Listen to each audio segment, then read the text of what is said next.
What's up, YouTube? Uncle Mike is trying something new, man.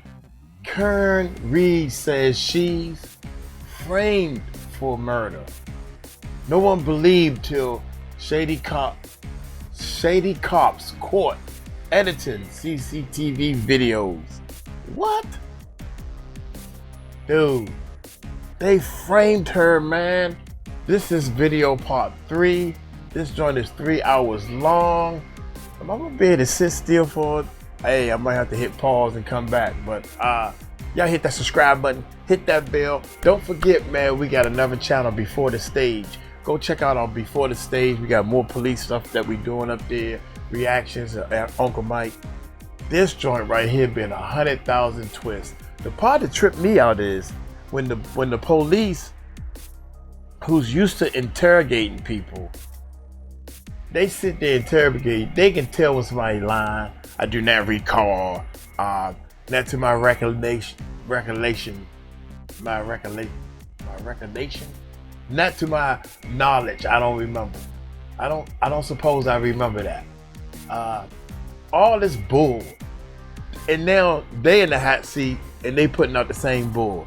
So y'all hit that subscribe button, hit that bell, baby. Let's check this bad boy out. Let's check it out. When you first move into a new house, there are a few things that you're gonna do immediately. The first one, and I have always pre-planned this, pre-scheduled this, someone needs to come in and change every single lock in the house. You don't know who the previous owner gave the house keys to. You don't know who still has them. Why risk it?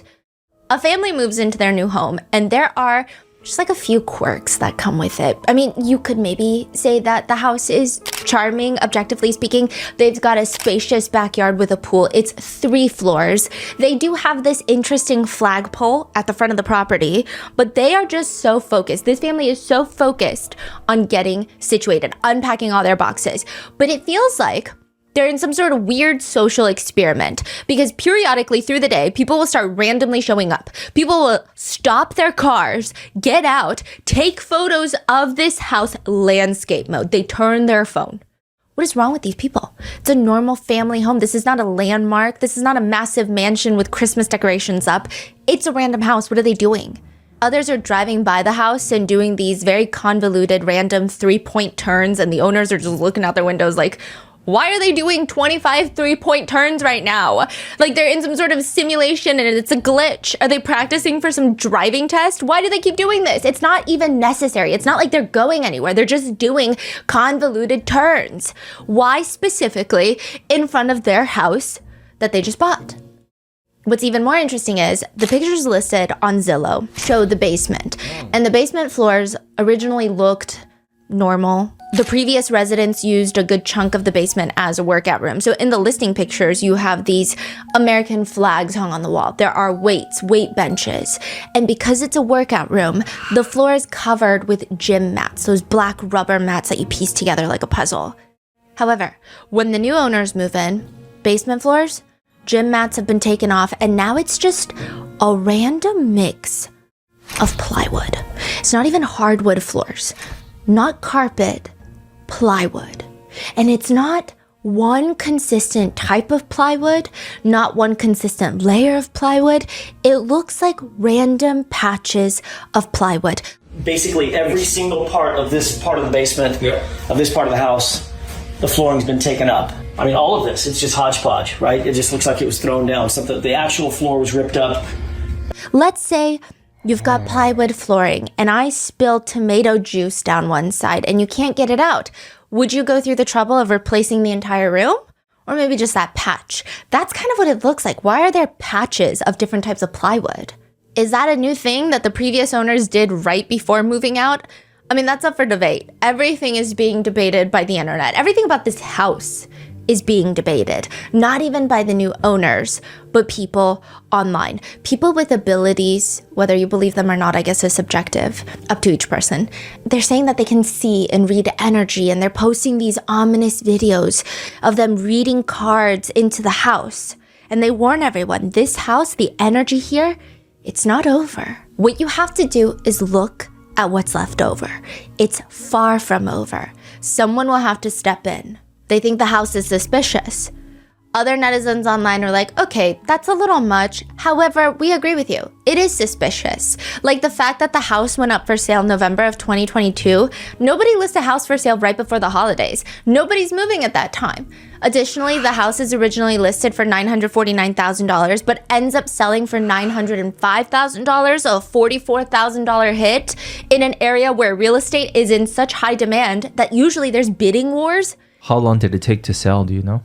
A few months. There is something inside that house. The internet feels it. Everybody knows about it except the new homeowners. In fact, they moved from a different area, had no idea what was going on inside this house until they moved in, saw people driving by taking pictures of their new house. That is wild. That is when they realized that they had just purchased 34 Fairview Road, previously owned by Brian Albert.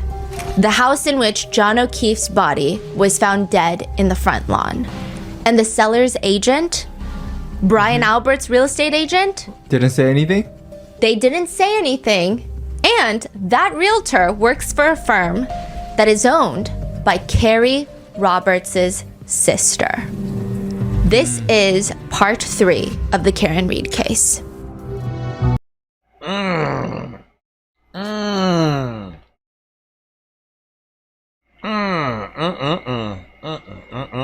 I'd like to thank today's sponsors who have made it possible to so Thrones. A lot of recommend that you go watch that because that consists of every single person on this board. Some of them were at 34 Fairview Road, which is a house owned by the main Alberts. The Albert is a massive family that I feel like Canton, Massachusetts, which is a 30-minute drive from Boston. If there's 10 people, 7 of them are Albert related. They're either married into the Albert family, like Julie Albert is married to Chris Albert, who's Brian Albert's brother, or they're married in through Jennifer McCabe is Nicole Albert's sister, who's married to Brian Albert. I mean, it's just a freaking mess. And then outside of 34 Fairview Road, on January 29th, 2022, Boston police officer John O'Keefe was found in the front lawn in front of a flagpole. Everyone inside the house that night, because there was a cop party, a bunch of cops coming together to drink and drive at night, they say he never entered the house.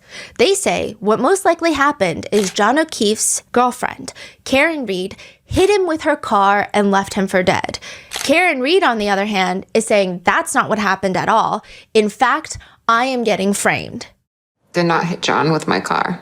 And these are the cast of characters. So please go watch part 2. Go watch part 1. It's like, I think at that point it's probably 5 hours. 6 hours. 6 hours. There's just no way that I can recap anything more. But I will go over the colors. Dark red. This red color here is the main Albert family. So the main Albert couple, their children. And then you've got the orange, which is Chris Albert's family. This is Brian Albert's brother, his wife, Julie. You got his son, Colin. And then you've got the yellows. The yellows are the McCabes. They're like the McAlberts, you know, they're related to the Alberts because of Nicole and Jen McCabe, and then anyone related directly by Karen. So they're associated with this case through Karen, which is mainly just her defense attorneys. They're going to be in pink. Anyone who has a light blue color, such as John O'Keefe and maybe even ATF Brian Haha Higgins, that means that they are law enforcement officers or they have control over law enforcement. So these are all cops. These are all feds, except for the exception of Chris Albert, who is not really a law enforcement officer, but he sits on the Canton Select Board, which controls the Canton Police Department as a whole. It's 5 people. He's one of them. They get to appoint the police chief. Crazy. Of the Canton Police Department. Brian Albert also has another brother named Kevin Albert, who is a detective of the Canton Police Department. So there's just a lot of cops involved. Is Kevin Albert, because we haven't really talked about him, is he part of the case at all, or he's just related? He's part of it. Oh. And then anyone in dark blue are investigating officers that are investigating the death of John O'Keefe. But joke's on them because their investigation is going to be investigated by the FBI for how abysmal it is. And we also have multiple different law enforcement agencies at play here. So we have the Boston Police Department, which John O'Keefe was a Boston cop. Brian Albert, before he retired, coincidentally, conveniently, right after John O'Keefe's death, he was the head of the fugitive unit at the Boston Police Department. And then you've got the Canton Police Department. So John O'Keefe ends up passing away in Canton. So they are the initial people to respond to the call. So these 3 right here, this boy Sean, Paul, Michael. You're not going to like any of these people. Like most of these people you're not going to like. They're Canton cops. And then you've got Kenneth Berkowitz, Canton Police Chief. And then you've got Brian Tolley, Yuri Buchanek, and Michael Proctor. They're part of the Massachusetts State Police. So these people, the state police officers, come in because the Canton police have to recuse themselves. And then you've got the feds, the FBI, that are actually investigating the investigation. So 4 different law enforcement agencies. I do want to say that nobody has been charged, well, nobody has been convicted of a crime. There were 2 trials that ended in an acquittal. Any conspiracies, any theories, there's a lot of netizen discourse surrounding this case. And I will say it's very difficult to separate the emotion, the conspiracies, as well as what might be a neighborhood rumor versus what might actually have some truth to it. So do your own research. I know you guys are smart enough. So before you make your own decision, opinion, judgment on any of the parties involved, do your own research. And anything I say is alleged. It's publicly available information. It's recaps of online discourse as well as pulled from transcripts of the 2 trials. So with that being said, let's get started. There is a place called D&E Pizza and Subs. It's like a hole-in-the-wall restaurant. It seems exclusively made for takeout. There's barely any seats, let alone any tables. They sell pizzas, chicken wings, family favorite recipes, mac and cheese bites fried in a thick batter, a cheeseburger hot sub. This is an interesting one. It's a chicken Caesar salad pizza. It's just like if you were to get a chicken Caesar salad, throw it on top of a pizza, chicken Caesar salad pizza. I mean, it was pretty self-explanatory. They also have something called a triple-decker sandwich. But if you want something a little bit lighter, they've got egg salad, cold sub. The menu is very extensive. And if you order online, you get a whopping 5% discount. But nobody wants to order online. Nobody wants to order at all. Because the pizza shop is owned by Chris Albert, the brother of Brian Albert, whose front lawn John O'Keefe was found dead on. One review, this is from 2018, so this is before all of the suspicious activity has even occurred. 2018, one reviewer writes about this suspicious little pizza shop. Second time there, and both times I had an issue. First time, employees had a bad attitude. Second time, they forgot to give me my dressing for my salad, and by the time that they delivered the dressing, the chicken was disgusting. It was cold. I got a Greek salad, and they said they brought me their house dressing, which is a mix of Greek and Italian. It was disgusting. The owner kept saying nothing was wrong. Another one says, you better hope you don't get the blockhead that answered the phone for me when I was placing my order. I wanted to go get my credit card to read the numbers off of, and he told me I should have had that prepared already. To which another reviewer agrees. They need a little work done in the customer service because I definitely overheard a guy calling me a piece of shit when I called back to add a soda to my order. And then they tried to laugh it off later when he noticed that I was still on the phone. Then when I got my pizza, it was burnt like hell. Like, how the hell do you burn cheese pizza with no toppings? And while all of this is ongoing, this place, these are reviews from 2018. Somehow they survived 2018. They survived the pandemic. And even now, in 2025, this place is still going on. This place is still open. With one netizen commenting, how is the Albert Pizza place still in business? There cannot be that many people in Canton and the surrounding area that would support their business. Why don't people boycott them and run them out of town? The top comment responds, well, perhaps the business has other purposes than selling food. As with any internet theory and or conspiracy, this could all be a made-up delusion crafted by a random shadowy internet figure who has mashed potatoes for brains and a working Wi-Fi router. Just because words have been strung together into semi-coherent thoughts does not make it true or factual. I'm not here to sway your opinion about a conspiracy. But it is an interesting conspiracy. I did get sucked into the rabbit hole. I turned into mashed potatoes for brains because it's just weird. And it oddly starts with rice pudding. In New York City, if you walk down 2 of some of the most popular streets, you've probably come across what people call a culinary mystery. 2 restaurants, most expensive areas in New York City with massive storefronts. They always look empty for some reason. It's just like a dessert shop. It feels sterile.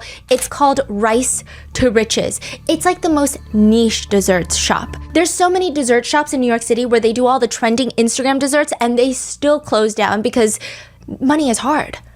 But this is rice pudding that's made fresh daily that you can get in flavors like coconut coma, Oreo-gasm, sex, drugs, and rocky road, hazelnut chocolate bear hug, and then you just add toppings to it. The founding family of the rice pudding shop is very wealthy, which people are confused. Locals are wondering, who the hell is getting rich off of rice pudding? Well, maybe they're not. The restaurant opened up in 2002, and by 2005, the founder was arrested for operating what prosecutors called probably one of the largest gambling operations ever in Suffolk County. Wait, this is actually that? Yes, an illegal sports betting ring that was bringing in $21 million annually. Wait, so the store is a front for... No, the founder says they're two different businesses. He said he's never mixed the money. He's not money laundering. The store's not a crime front. That's crazy.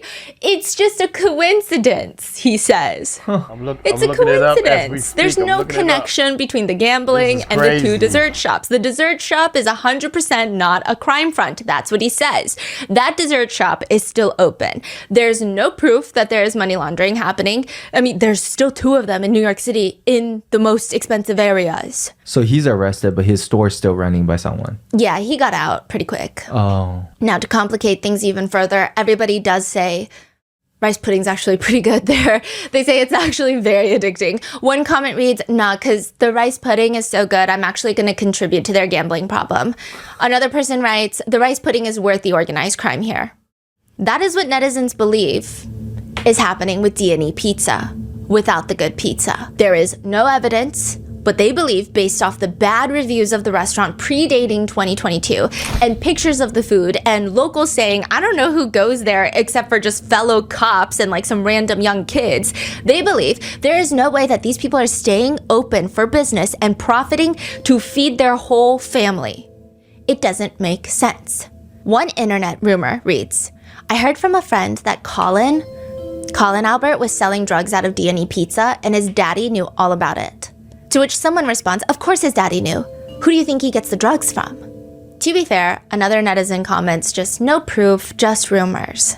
Now, one netizen who has never met a bush and certainly does not beat around it, just puts it quite frankly, D&E is a drug front. John O'Keefe and Karen Reed pull up to the house. John jumps out, goes into the driveway, makes it to the front of the house, but he mistakes the garage door for the side door. Now, that's what's so confusing about 34 Fairview. There are 3 doors at the front. You've got the main front door, and then you've got a side door that opens straight up into the family living room. And then you've got a garage door that opens straight into the garage.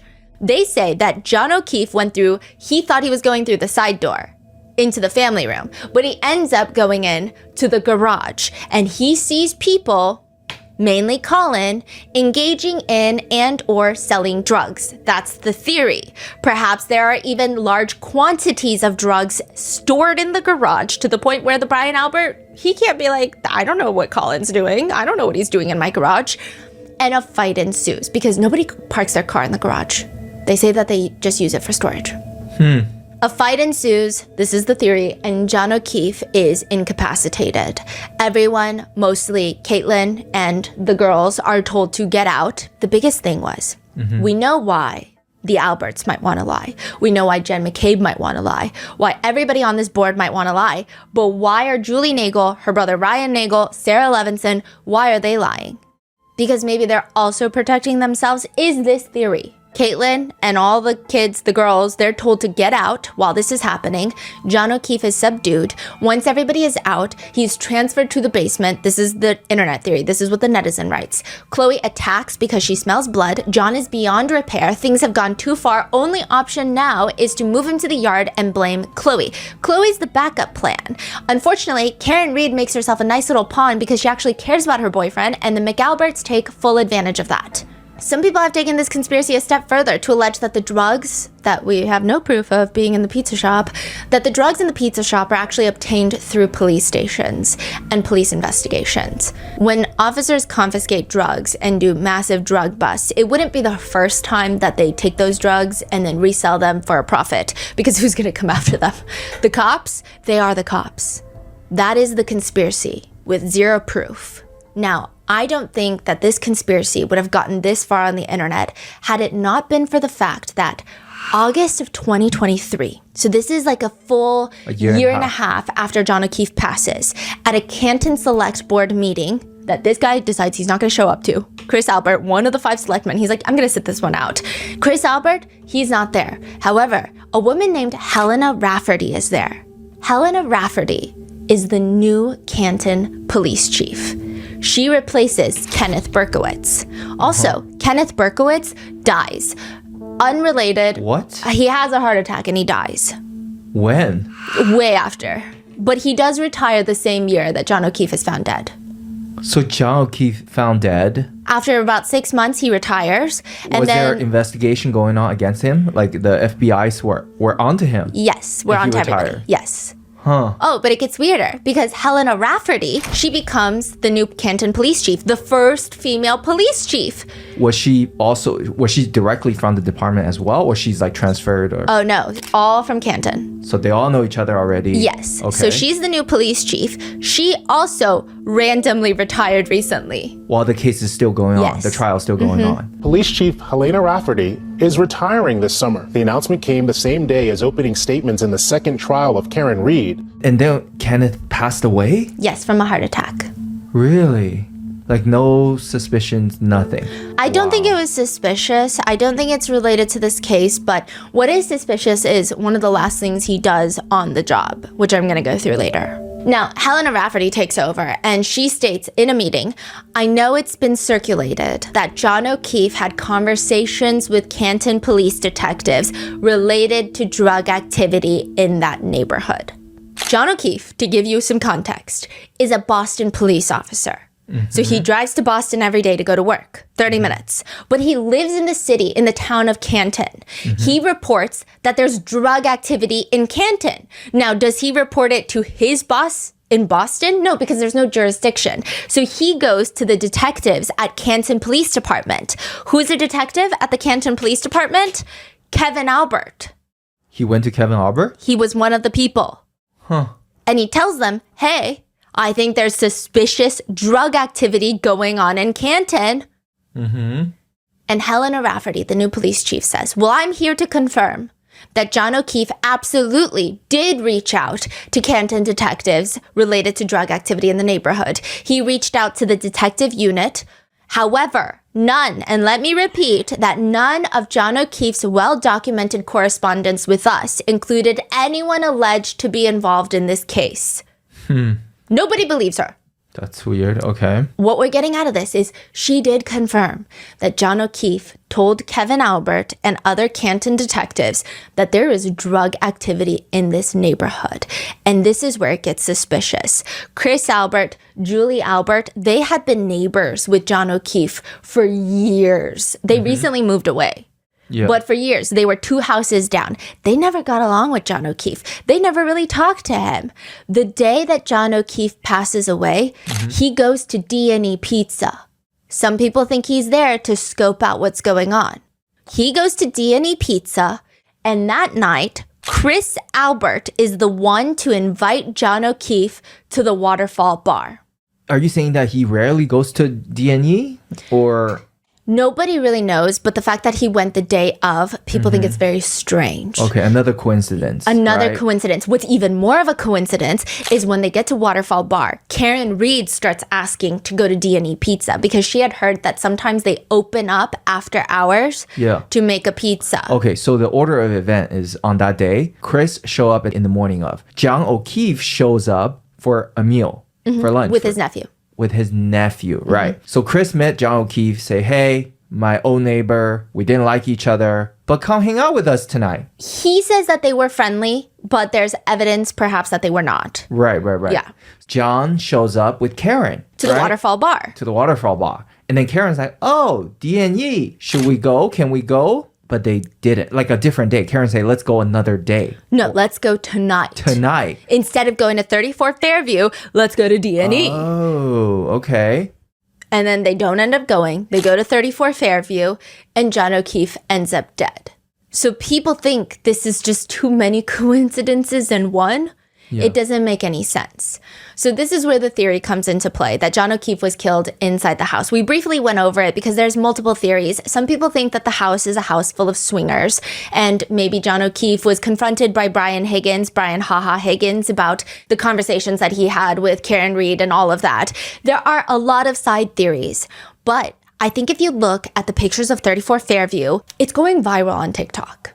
The Alberts officially list their home for sale November 17th of 2022. People start online studying these pictures to see if it's feasible. A big running theory is that John goes into the house. He's either in the garage, where there is suspiciously this like paint spill, red paint that splattered all over the garage floor. Some people think that the paint was poured on top of blood that had been scrubbed off. Some people think it's just a paint spill. Some people are like, we can't even confirm when this paint spill happened. There's just a lot of, we're going to circle back to this. Red paint? Yeah, it's like a dark burgundy. Then I will see, is there a part of the house is that color? Like, what are you using that color for, right? I don't see anything that was that color in the house. Dark red.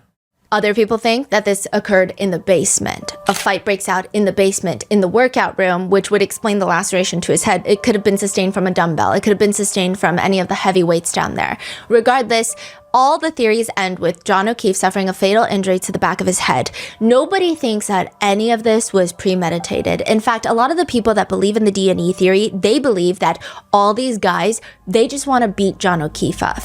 That's their game plan. And maybe it works with other cops. You beat him up and you say, hey, so basically what's going to happen is you're going to shut up about this. They make him feel fear. That's the energy that people believe is existing inside of 34 Fairview Road that very night.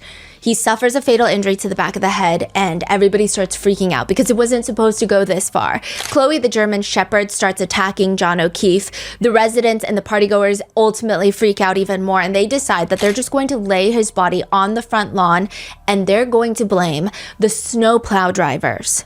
They're going to say that John was drunk. He gets out of Karen Reed's car. Karen drives away, leaving him, which was a happy coincidence for them, and John gets hit by a snowplow. People have died from getting hit by industrial city snowplows. He's drunk. He didn't see the snowplow coming. The snowplow driver at 3 a.m. didn't see John, and they hit him, and he dies. So they wait until the snowplow driver drives off, does their route of 34 Fairview. Once they hear that snowplow go through, they move his body outside. By the next morning, Karen inserts herself into the situation, thus giving them the perfect opening. Again, this is all alleged. Nothing has been proven. That's the running theory of some internet users. And they just need to know if it's feasible to bring John's body out of the basement without being seen by the neighbors.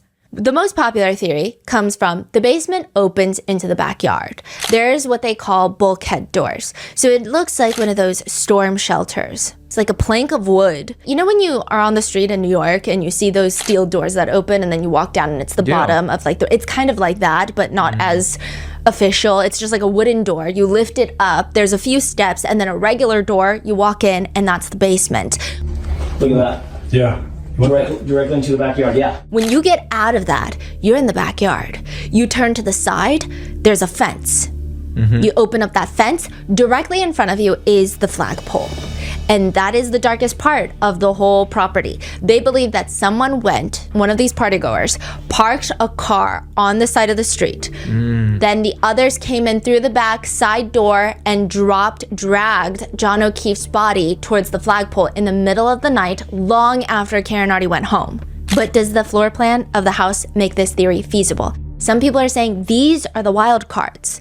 All of Brian Albert's friends, because other than that, family has a reason to lie for family. But what about Julie Nagel, Ryan Nagel, Sarah Levinson? Why would they say, no, I didn't see John O'Keefe coming inside. No, I didn't see anyone go into the basement. Why would they say these things if you don't believe that they're involved in the drug theory? Why would they lie? It doesn't make sense. Sarah Levinson is a nurse. Why would she risk her career for any of these people? Adding to the theory the most when you look at the floor plan of this house is that this is not an open concept first floor, which when everybody testifies, you almost envision it to be. They're like, yeah, you walk in through the front door. If I'm in the kitchen, I see everyone. I see you in the living room. I see you in the kitchen. I see everybody. That's not the case. That's not the case at all. The front door is like a vestibule. Okay, you walk in and on your right is this small dining room. And then to the left is a small entrance with the library, the study. And then there's stairs leading right up to the front, like right in front of you. There's stairs going upstairs. And then behind it, there's a door that you open and it leads into the basement. So there's stairs going down into the basement. Wait, you're saying there's a door to the basement? Yes. To get into the stair to go down into the basement. And then if you were to keep that door open, behind that door is the small opening to the kitchen. And these are small openings. These are not massive, grand, arched entryways into each room. These are door-sized openings. So no, if you're in the kitchen, you might not even see if someone walks in. You might not even see if someone goes into the basement if that basement door is kept open. So all of these could justify why maybe some of Brian Albert Jr., Birthday Brian's friends, didn't see John O'Keefe that night if he were to have actually been in the house. Netizens think this makes perfect sense, especially now with the Alberts selling the house. The house had been in the Albert family for decades.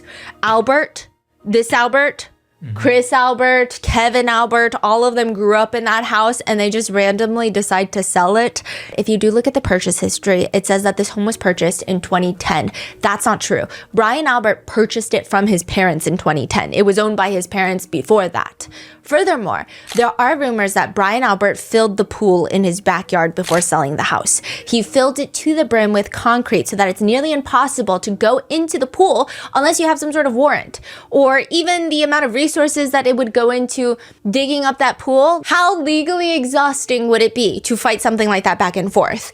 The rumors state that Brian Albert put bloody flooring from the basement into that pool, Chloe's body into that pool because Chloe goes missing. What? Into that pool, and then filled it in with concrete. However, that doesn't make sense because, well, for one, the new owners would have every right to dig up that filled-in pool. And with the attention that this case is getting, I'm sure someone out there with disposable income would be more than happy to even fund the operation of digging up what's in that pool and even paying for it, or even a contractor to do it for free attention to their services. It doesn't make sense. And it doesn't make sense, and it's also not true. Brian Albert did not fill up his pool. However, his brother Tim Albert, Brian Albert's other brother that's not on this wall yet, he has been relatively quiet about this case. I have so many questions. Yes. So the pool, is it filled with concrete or is that a rumor? At the Albert residence, it's not filled with concrete, but the rumor was that it was filled, and where it got disconnected online is a different Albert pool was recently filled with concrete. Tim Albert. Yes. Gotcha. Not Brian Albert, but Tim Albert. Okay, so these are just like rumors that's going around on social media. Yeah, and they've kind of merged together, but there is a pool that's filled. They are in the Albert family, but it is not Brian Albert's pool. It's not 34 Fairview. Right. And Chloe is missing. It depends on who you ask. If you ask Brian Albert, he will tell you that Chloe has been rehomed to the state of Vermont, to a new owner all the way in Vermont. If you ask anyone online, they might tell you that Chloe is dead. Why would he rehome Chloe? Like, that is pretty wild. How old is Chloe? They've had Chloe for 7 years. That is a weird time to rehome your dog. Exactly. Hello? Precisely. Tim Albert does make a social media post. It's one of those like alpha male lion, black and white photos of a lion. And on top of that lion are just words that read, "I stand by my family 100%. You don't fuck with them. You fuck with them and I won't hesitate to make you the most miserable person." What does Tim Albert do? We don't know that much about Tim Albert. He's not a cop. However, he was involved in a DUI, in a little situation. We're going to come back to Tim Albert. Okay. Tim Albert's going to join the cast of characters. He's going to be on this wall. Timmy's not escaping this wall. The pool is in his backyard. It's completely filled in, and there's new grass planted on top, which is interesting because the timing is strange. First of all, how did we find out he filled his pool? And then also, why do you fill your pool? Tim Albert lives across the street from the Canton Police Department. Tim Albert lives with the senior Alberts, with their parents. There's even older Albert. Yeah, and he lives in that house, and that pool, people have taken pictures of that pool. People have been watching the Albert family for a really long time. Yeah. There's actually one person that we're going to get into in the next episode. He's been like doing a lot of breaking coverage for this case, but he was I believe he was the first person to publicly state, and there were pictures provided, so it's not like he's just making things up. Like, this is very real. In front of Tim Albert's house, people were taking pictures. You see the pool. And then later on, you see it just patches. It's all grassed up. That's freaking crazy. On top of that, the fence to the backyard looks like it's been opened up because whatever equipment they needed for concrete, it doesn't look like it had fit. So they opened up the gate and the door is now bigger. That is wild. I don't know why someone would fill in a pool. I understand that maybe maintenance for a pool could be quite costly, but when you own a home, you try to maintain it. But timing though, when was it filled? After recently, this case? Yes. Recently. That is so bizarre. And it's not cheap. Like, concrete is expensive. So expensive. Yes, so expensive. And I actually think it'd be more expensive to do that. Yeah, how much it costs just to fill up a pool. Even just to lay patches of grass on top these days. Patches of grass have been expensive. Don't ask me how I know. That is so weird. It's weird. The strange part of all of this, though, is that the Zillow listing for the main Albert residence, 34 Fairview, it states, have you been looking for a great house in a perfect neighborhood? Well, here it is. The home boasts a completely finished basement with a family room and exercise room. But how is the basement finished when the flooring is just a random puzzle of unfinished plywood that doesn't even match? I would hardly call that finished.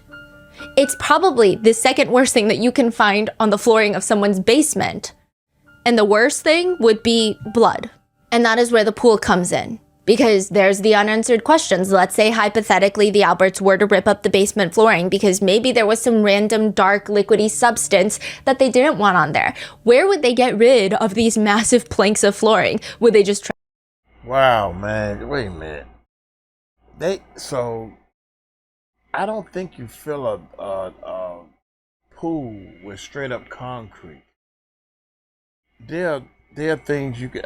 I would fill it up with dirt. You got, if it's an in-ground pool, it's already concrete, so you can swim in the pool.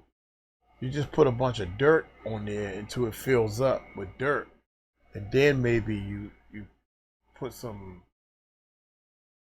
You don't fill a freaking pool up with concrete, young. You don't do that. Oh man, maybe I gotta check with some people. That's number one. Number two is, oh my God, this is ridiculous. Trash it? Or would they, I don't know, put it inside of a giant hole in the ground that used to be filled with water and then fill that up with concrete and throw patches of grass on top of it to make it disappear? That is the netizen theory. However, that still does not explain a lot of things in this case. If this theory is true, that would mean that Karen Reed has nothing to do with John O'Keefe's death. Who gets rid of their dog? That's the next thing I was going to say. The dog is 7 years into your life, and now all of a sudden the dog got to learn some new people. Come on, man. You're killing the dog. But then how would you explain all the tiny pieces of her taillight that were found on the Albert property near John's body? Okay, so you're saying that her taillight is next to John's body? Yeah, there's just taillights everywhere on the front property. Yeah. Everywhere. In his body? There are microscopic fragments of the taillight embedded in his clothing, but just take everything with a grain of salt. Okay, but we're gonna get into that. There are a group of people out there that believe that Karen Reed is 1,000% guilty. They argue Karen Reed is guilty. She's also the one that found him. Furthermore, she's clearly an unstable, dishonest person. She was probably afraid that her cheating would be discovered that night from Brian Higgins and bursted into another one of her unpredictable rages before John had the opportunity to go into that house. Yes, the police were shady. I simply don't think that they wanted their personal lives unearthed and affecting their career. I don't like shady cops as much as the next guy, but these guys didn't frame her. Maybe they used corrupt tactics to make sure she was found guilty, but at the end of the day, she's guilty. Which I will say, anything that reads, quote, maybe they used corrupt tactics to make sure she's found guilty should be a massive red alarm. But I digress. There are people that hate Karen Reed. Some argue it's not even that I hate her. Do I think she did it? Yeah. Did that mean that she meant to do it or she was aware that she did it based off of her intoxication? No. Do I think that this was also the worst police work riddled with conflicts of interest? Also, yes. Others say it's crazy to me how in casual conversation, police corruption is a very rational idea, but in court, police corruption is irrational and absurd, and it's a conspiracy. So people are very divided. And amongst the divided group of the ones that do think Karen Reed did it are obviously the McAlberts, but also John O'Keefe's own family and friends. One of John's childhood friends says, the defense theory has so many problems. If you're going to suggest that people in the house are part of a conspiracy and it was a grand plan, why would you put Johnny's body still alive, mind you, on your front lawn? There are a set of train tracks behind their house, behind the Albert residence. That's a better place. They're just saying it doesn't make any sense. They say nothing points to anything and anyone other than Karen Reed. John O'Keefe wanted to be a police officer because his grandfather was one. He told everybody he wanted to be one of the good ones. His family say, while other people were trying to figure out where they belonged in the world, he knew he wanted to be a cop. His grandfather's a cop. It was kind of in his DNA. There was never an ounce of fear with that job from him. We grew up in Braintree, which is middle-class suburb, heavy Irish, heavy Italian, and Johnny was both. A friend of John says that she met him decades ago. And she says, I remember I asked him what he did for a living and he was in the police academy. I kind of made a joke like, oh no, police officer. And he said, no. I'm the good kind. I want to be a cop because my grandfather was a cop. Side note, his grandfather's police badge was 490. John requested that exact badge number, but because he was retired, he just added a 2. So his was 2490. Wow. 9 years prior to John being found deceased, his older sister, Kristen Furbush, passed away with a brain tumor. She left behind a daughter and a son, and it's said that John was incredibly devastated. They were really, really close. And John starts making all these plans with his brother-in-law, Steven. He's like, I'm gonna move in. I'm gonna help you raise these kids, my niece and my nephew, because my sister is gone and these are her children. But before John can even move in, just 2 months after John's sister passes away, Steven, his brother-in-law, passes away from a heart attack. So the kids, they end up losing both parents in the span of 2 months. John's friend says it wasn't even a thought. John was like, I'm taking the kids. He said, I think my sister would like it. I think she would be proud of me. I'm super close to the kids anyway, and I want to do this. He goes from being a single guy, a cop, to now being this uncle/dad, which, side note, the Boston police force even let him work a desk role so that he could have more stable hours to help take care of the kids. Everyone in Canton seemed to know what he was doing. Everybody wants to help, but it's also, I imagine, kind of hard to date. You've got 2 kids. Now all of your new friends, that's how he gets close with Jen McCabe and Carrie Roberts, because they have kids that are friends with his niece and nephew. Suddenly, he's like a soccer dad. And you've got all these now parents that are most likely married with children. You're a single dad/uncle. You're in a very specific situation. That's not to say that John wasn't dating. It said that he actually dated a lot of girls, but not a lot of serious relationships. So during the pandemic, John reaches out to a few of his ex-girlfriends. I don't know if he's sending a mass email or the same message, or if he's just like everyone bored from the lockdowns, but he reaches out to Karen Reed. They dated back in 2005. Karen says that she met John O'Keefe at a birthday party, and she says, he was handsome, he was sweet, and I mean, I was 24, so that was about the criteria at the time. Oh, wow. From young, long time ago. From all accounts, it seems like they had a cute summer romance. Karen went to Ireland to work, and now she's back in town for the lockdowns. She gets a Facebook message from John that reads, hey, blast from the past, how are things? Karen says, I didn't answer it right away because I saw a picture of him with a bunch of kids, and I thought, oh, he looks like he's married and he's got kids. And then I ended up reaching back out to him, and then I learned the backstory of where those kids came from, and I knew that John loved his sister more than anyone or anything, and he loved those kids. I didn't really aspire to have kids, but I cared about John's kids.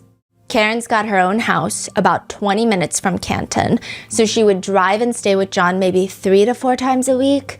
Now, side note, Karen teaches finance. She's an asset manager, and at night she teaches university kids about, I think, capital gains, and she works from home. So John's niece and nephew, they also have to do remote learning. John's a cop. He doesn't have the ability to work from home. So most of the days, Karen would go to John's house, work from home, and then give the kids lunch, take care of them while John's not home because he's a cop. And then every day she's working from home, just doing this. She's like a second parental figure. She says, I've never been married. I don't have kids. I don't like envision myself having like a white picket fence bullshit. Is that what she said? Yeah. And when it comes to marriage, she says, I would have considered it strongly for John, but it's not ever something that I've aspired to do. Some people are going to say goals. Other people say it's very bleak, which to give you some context to that. It must be a lot for the small town. Yeah. Right? I will say Karen is a very headstrong woman. There are a lot of netizens who think that many of these mothers were very jealous of Karen because Karen is cool. She's a single woman. She doesn't really care to have a traditional family in a traditional house and be a soccer mom. Yeah. She also seems like, whether you like it or not, she seems a little crazy. She seems like she knows a good time. She also seems like she's fun with the boys. Like she'll drink a beer. She sounds outspoken too, is she? Very outspoken. But Karen has recently been diagnosed with Crohn's disease. She also does have MS, which Jen McCabe also has. But before she gets that message from John on Facebook during the pandemic, she had gone through 10 surgeries within an 18-month period. So I can see how she doesn't care about the white picket fence bullshit. She's just trying to get through these obstacles. It's been reported that John and Karen bond over the fact that, yeah, maybe life has not been going according to plan for either of us. They start dating. 2 sisters are called to testify during Karen Reed's first trial. Laura Sullivan and Marietta Sullivan. They are the 2 sisters that were present on the New Year's Eve trip that Karen told Brian Higgins about. Brian Haha Higgins. Remember, he was like, did they bang? Question mark. And I said, did they bang? Question mark. Do you remember that? Yeah. Yes. So those were the women that one of them was flirting with or had a thing with. Everybody John. has a different opinion about what happened in Aruba. I can't find a single fact or story that everyone in the small town of Canton is like, you know what? That's what happened. I don't know why everybody needs to have a different opinion about every single event, but that's the case with Aruba. And that happened in like 2021. No, this happened recently. So just 29 days before John's passing, they go to Aruba. Oh. They go to Aruba 29 days before John's passing, and they had, John was there, Karen was there, the kids were there, and there were a big group of small town friends that were there. 60 people ended up going. Damn. How do they all know each other? Well, John's best friend / partner in the Boston police force was a guy named Pat. He was the father of Laura Sullivan's child. So John's Boston cop partner is Pat. Pat and Laura Sullivan are dating, and she ends up getting pregnant with his child. But before she even gives birth, Pat ends up self-exiting. And this was like 8 years before Aruba. Now, John was Laura's child's godfather. He was very involved in the child's life. Laura testifies he was the first person in my delivery room after I gave birth. He was a constant connection to Pat because they were best friends. He was always just making sure that my son was taken care of in the sense of being there to tell him stories about his relationship with Pat. So now 8 years later, John, Karen, the kids, they're going to this Aruba trip, and Karen asks for 2 rooms. Karen wants her own bathroom. She wants her own space. The prosecutors are going to make it look like, see, Karen is so needy. Karen is so crazy. She's just doing too much. But in reality, I mean, she's got Crohn's disease. She has a lot of difficulties using the restroom. I think likely due to her medical condition, she just wants her own space. Their rooms are not directly in front of each other because it's just hard. They're on opposite ends of this hotel. When you say 2 rooms, are you saying Karen 1 room, John and the 2 niece 1 room? 1 niece, 1 nephew. Yes. So John and the kids are going to be in 1 room. Karen's going to have her own room. But the whole trip in Aruba, Karen's taking care of the kids. Yeah. I mean, I don't think that's bad. Like, it's not bad, otherwise, yeah. There's 4 people and she needs her own space. Like, exactly. So they end up on opposite ends of this pretty small hotel. I mean, it's fine. Laura says this was her first time meeting Karen, and she just remembers Karen walking up to her, giving her a big hug, smiling that she's heard so much about her, and it is so strange. I do think a lot of netizens have some negative opinions about the Sullivan sisters. I wouldn't go as far to say that because we don't know really anything about the Sullivan sisters. I will say, though, it is very interesting how the prosecution keeps calling all these witnesses to the stand, and they all inadvertently make Karen look better. Because it's also the way they say it. The Sullivan sisters are like, yeah, it was my first time meeting her. She came up to me, gave me a big hug. She came out, she gave me a big hug, said, it's nice to meet you. I've heard so much about you. I recognized you from pictures. It almost seems like they're trying to make it sound neutral, but it sounds positive. It's a friend's birthday that night, so the group of them, they go out to dinner, and Laura is asked what happens there. Again, everyone's assuming something bad is gonna happen, but she says, Karen had paid the bill prior to us receiving it. And what, if any, reaction did you or anyone have in that instance? The entire table was kind of taken aback, said it wasn't necessary, wanted to Venmo or give cash or something along those lines, and she declined, saying that she was honored to be there and wanted to pay for it. A lot of netizens thought, again, this part was weird because some say it's giving mean friend energy. The way that it's said, people have been analyzing that.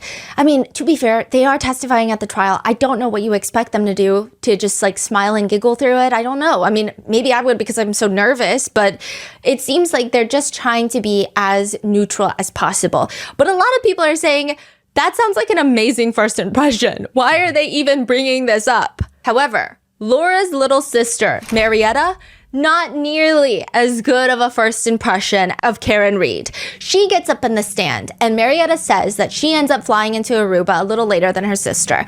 And when she first arrives at the hotel, she's busy saying hi to everybody. I mean, clearly she knows John. That's her nephew's godfather. Marietta says he was similar to a big brother to me.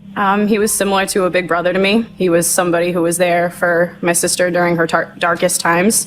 So I really respected him for that. But yeah, he was a big brother and a family friend. She ends up running into him in the lobby the first night after dinner. And she says that John O'Keefe is stumbling into the lobby. She had just gotten out of the elevator. John O'Keefe is alone. And Marietta says, my initial response to him was, whoa, you okay? I actually said, whoa, Godfather, are you okay? But yeah, he was stumbling into the lobby. She says that she goes up to him and gives him a hug. She says that he was glassy-eyed, looking above me.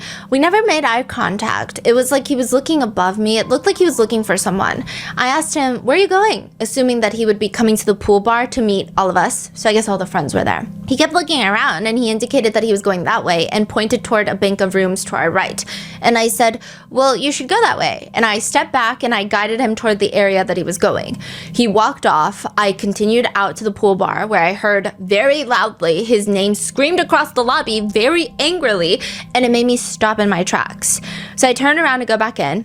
As I'm going back in, I hear someone yell, who the f*** was that?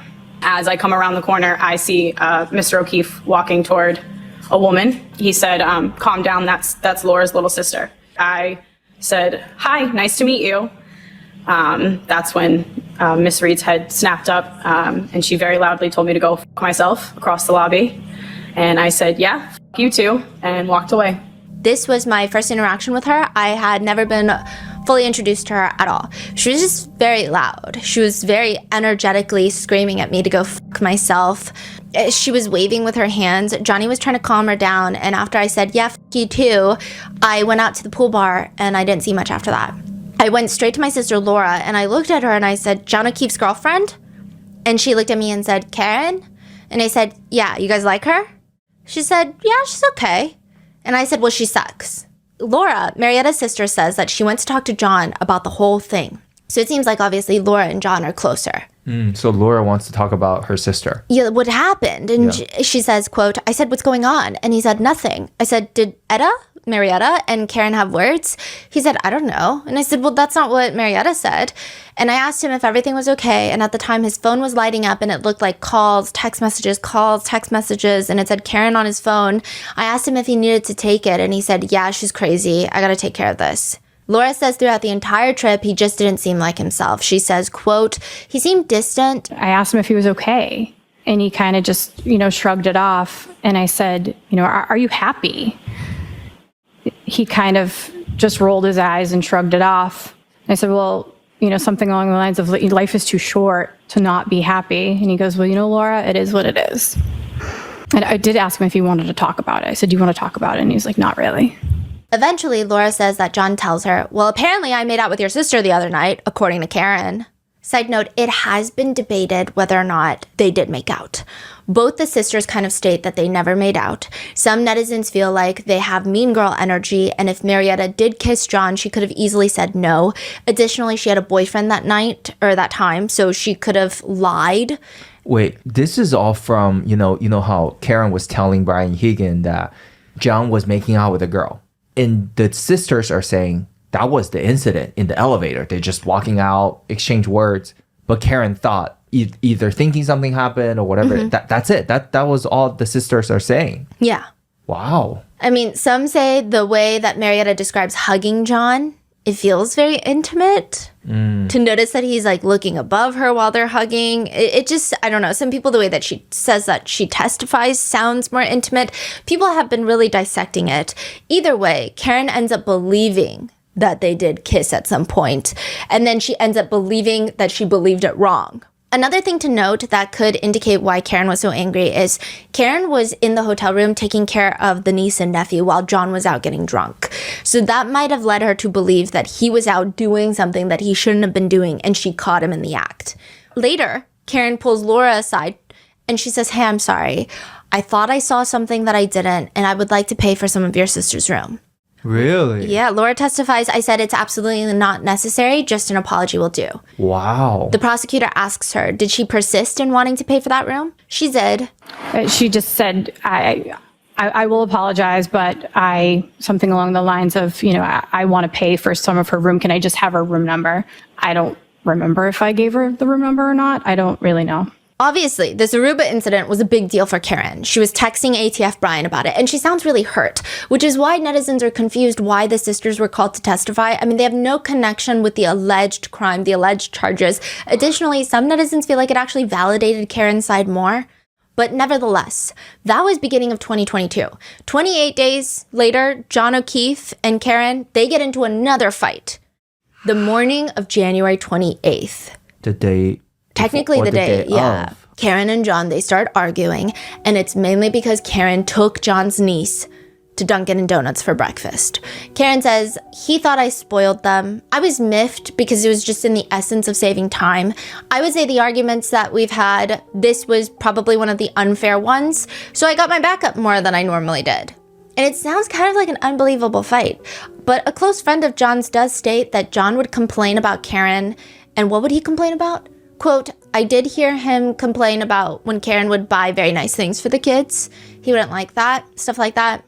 Or buy very nice things? Mm-hmm. Or take the kids to get their nails done or something like that. He didn't like it. Huh. Which a lot of netizens, again, are saying, wait, how is this helping the Commonwealth's case? Because, so we're just mad that Karen has financial resources and she's using them on not even her own kids? Exactly. There's a text from Karen Reed to John O'Keefe read, January 28th, 2022, 9:49 a.m. You have really hurt me this time.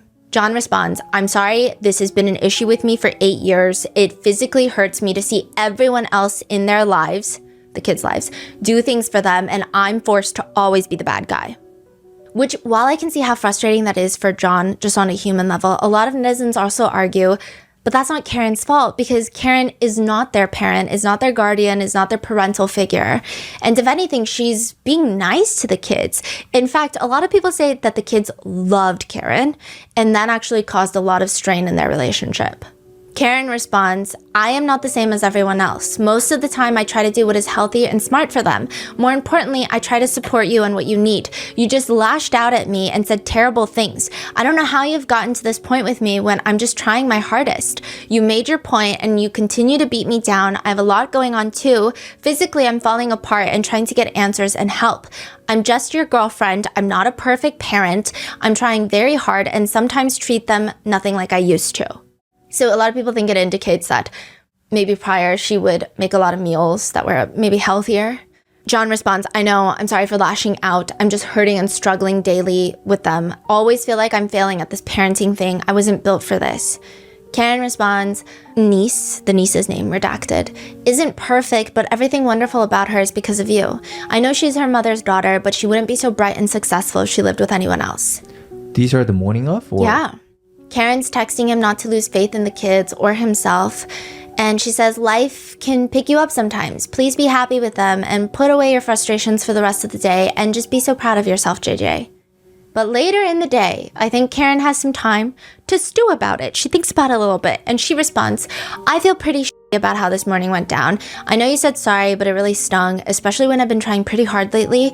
I feel like a loser turning around, just coming back over to the house after everything you said.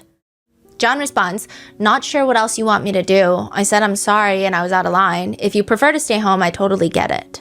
Things in my own life have been difficult too, you know? I know. Text messages, some netizens don't think it puts John O'Keefe in the best light either. I guess he does consistently brush her off when she wants to talk about how hard she's trying, and she does have her own struggles as well. And other times when she's trying to communicate, he's very standoffish. And I think a lot of people think that adds to the statement that Jen McCabe said, which is that all the women in these little soccer PTA mom groups think that Karen Reed is just a glorified babysitter. Karen says, tell me if you're interested in someone else. I can't think of any other reason you've been like this. Nope, things haven't been great between us for a while. Ever consider that? Kids are here. I'm not in the mood to talk. So you're not into it anymore? That's fine, but I don't want to keep trying and you keep treating me like this. I'm trying to kiss and hug you this morning and you whack me in the face with a pillow. He says, sick of always arguing and fighting. It's been weekly for several months now. So yeah, I'm not as quick to jump back into being lovey-dovey as you apparently. It appears that Karen tries to get in contact with him by calling him nonstop. I don't know what nonstop means, but he says, OMG, stop calling. I've explained it a few times already. I'm not doing it again. So you're not into this anymore? Not into fighting all the time, correct? If you tell me you're interested in someone else, you will never hear from me again. You can have all the space in the world. He just responds in caps, I'm not answering, stop calling. She texts him, I'm gonna grab a drink in a bit. Can you please answer? John responds, no, Karen, not sure why you need to announce that you're grabbing a drink, but have fun. She says, seeing if you want to meet me later.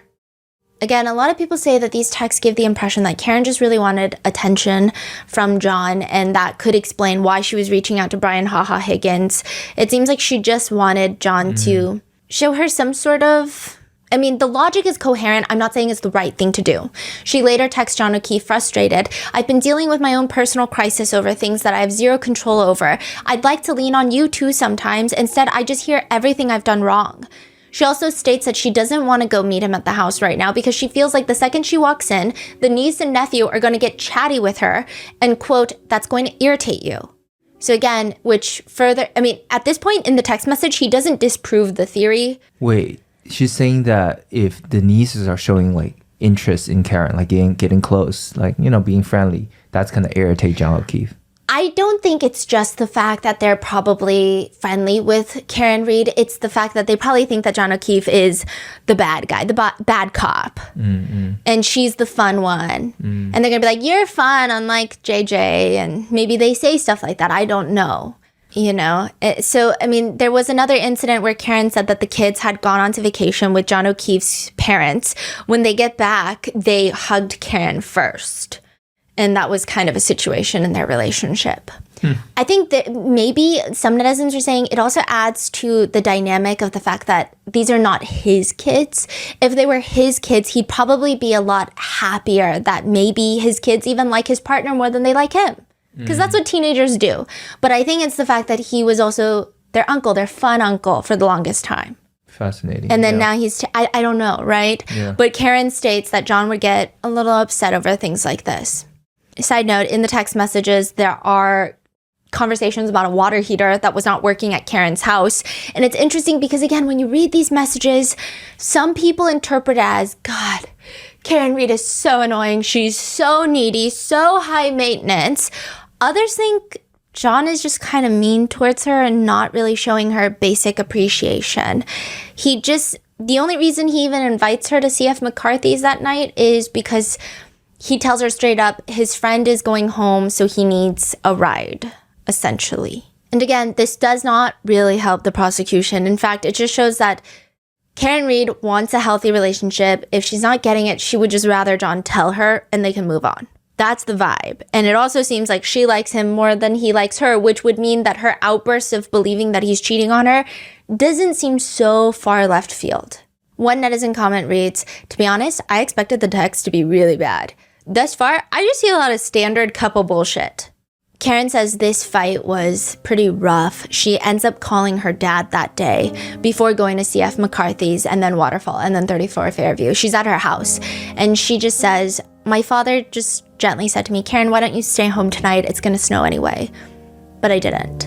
And she says, "Dad, if I had listened to you, none of this would have happened." Because now John is being rushed to the Good Samaritan Hospital and the likelihood of him surviving is very slim. His body temperature is at 80 degrees Fahrenheit or 26.7 degrees Celsius, which means multiple organs are already shutting down. A paramedic does mention when someone's hypothermic and in cardiac arrest, we can't declare them dead or passed on until they've been warmed up.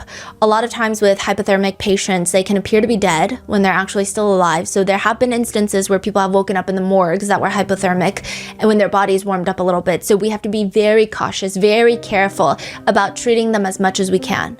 But that doesn't seem to be the case here. There is a fatal laceration to the back of John O'Keefe's head that has caused multiple skull fractures and bleeding in the brain.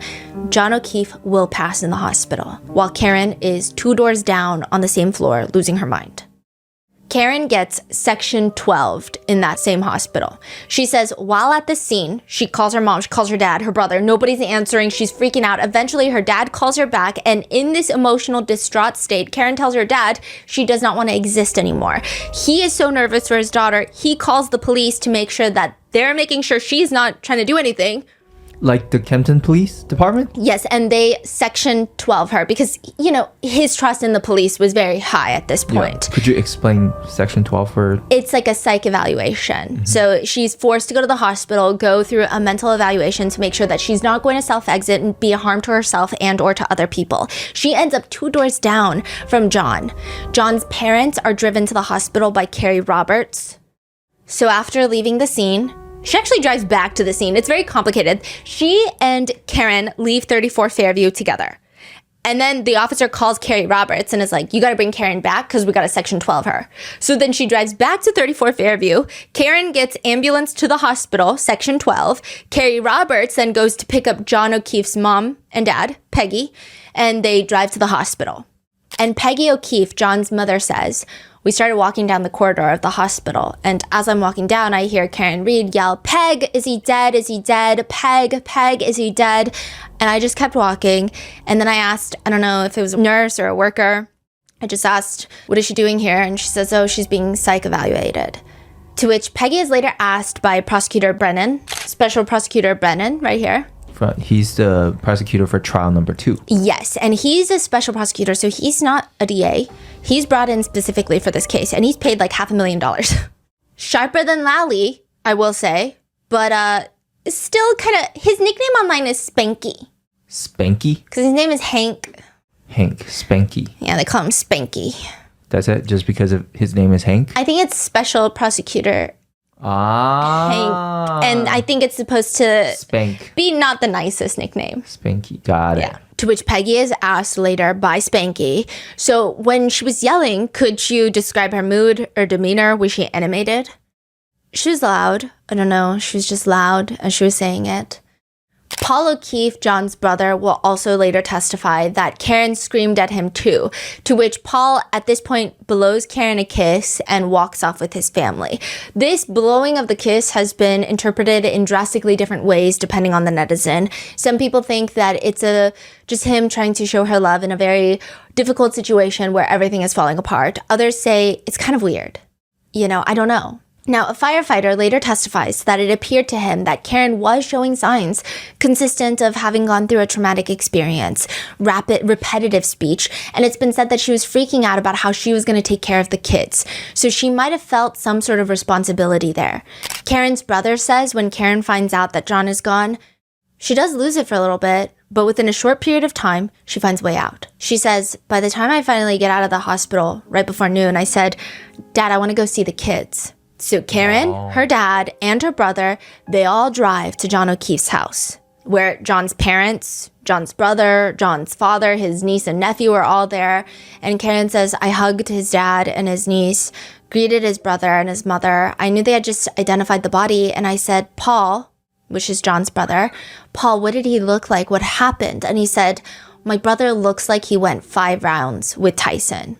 Looks like he got beat up. Paul would later say about looking at his brother, he was pretty banged up. His eyes had swelled up. He had a breathing tube in, or a mask anyway, blood coming down his nose, blood coming down his mouth. What really stood out to me were the eyes. It was almost as if there were ping pong balls under his eyelids. They were that swollen.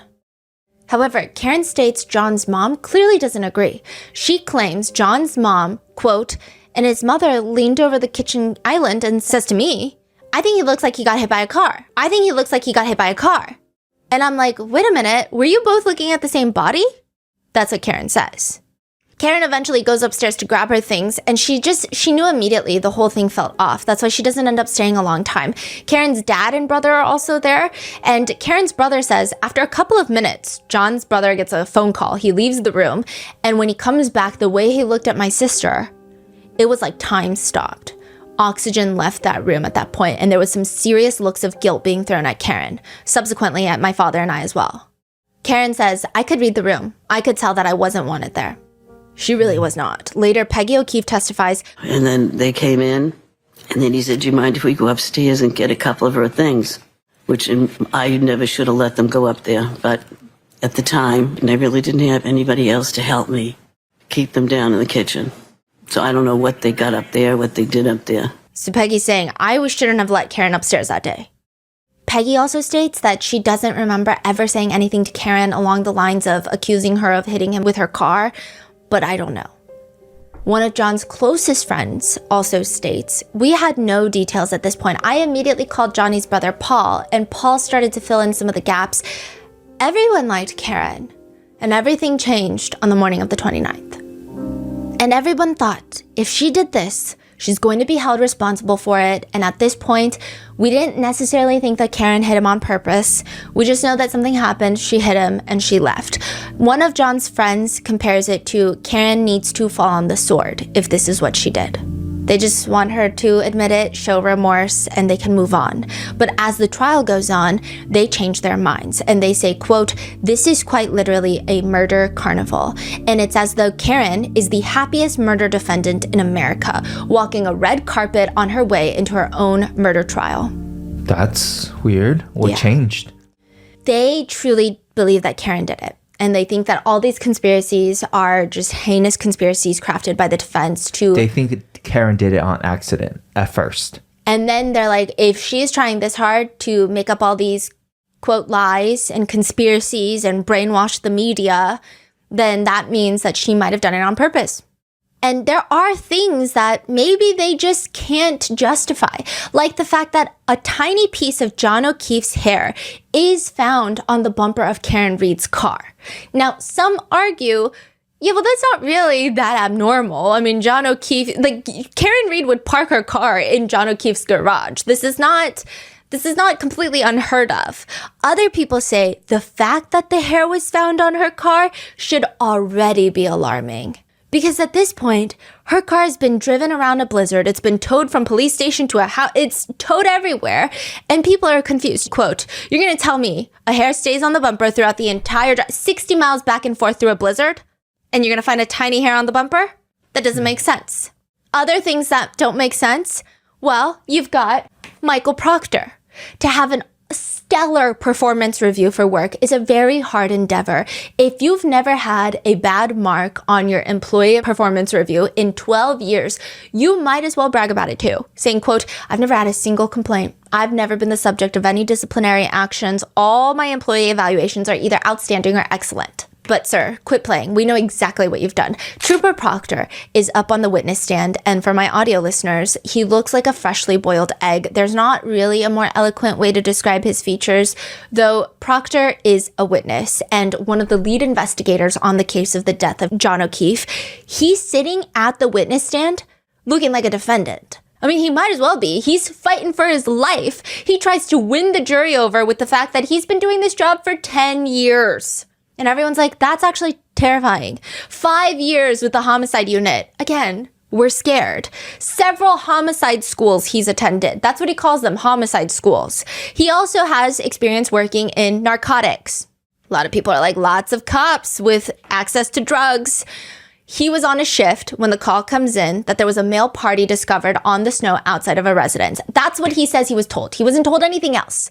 Canton police, these three right here, the Canton clowns, they quickly fill him in that it's a Boston cop, 10% survival rate. That's what Proctor says that he's told.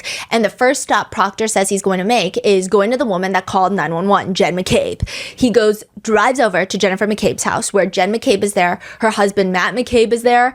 And then also her brother-in-law, fellow Boston cop, the man whose lawn John O'Keefe was found, Brian Albert, he is also at Jen McCabe's house.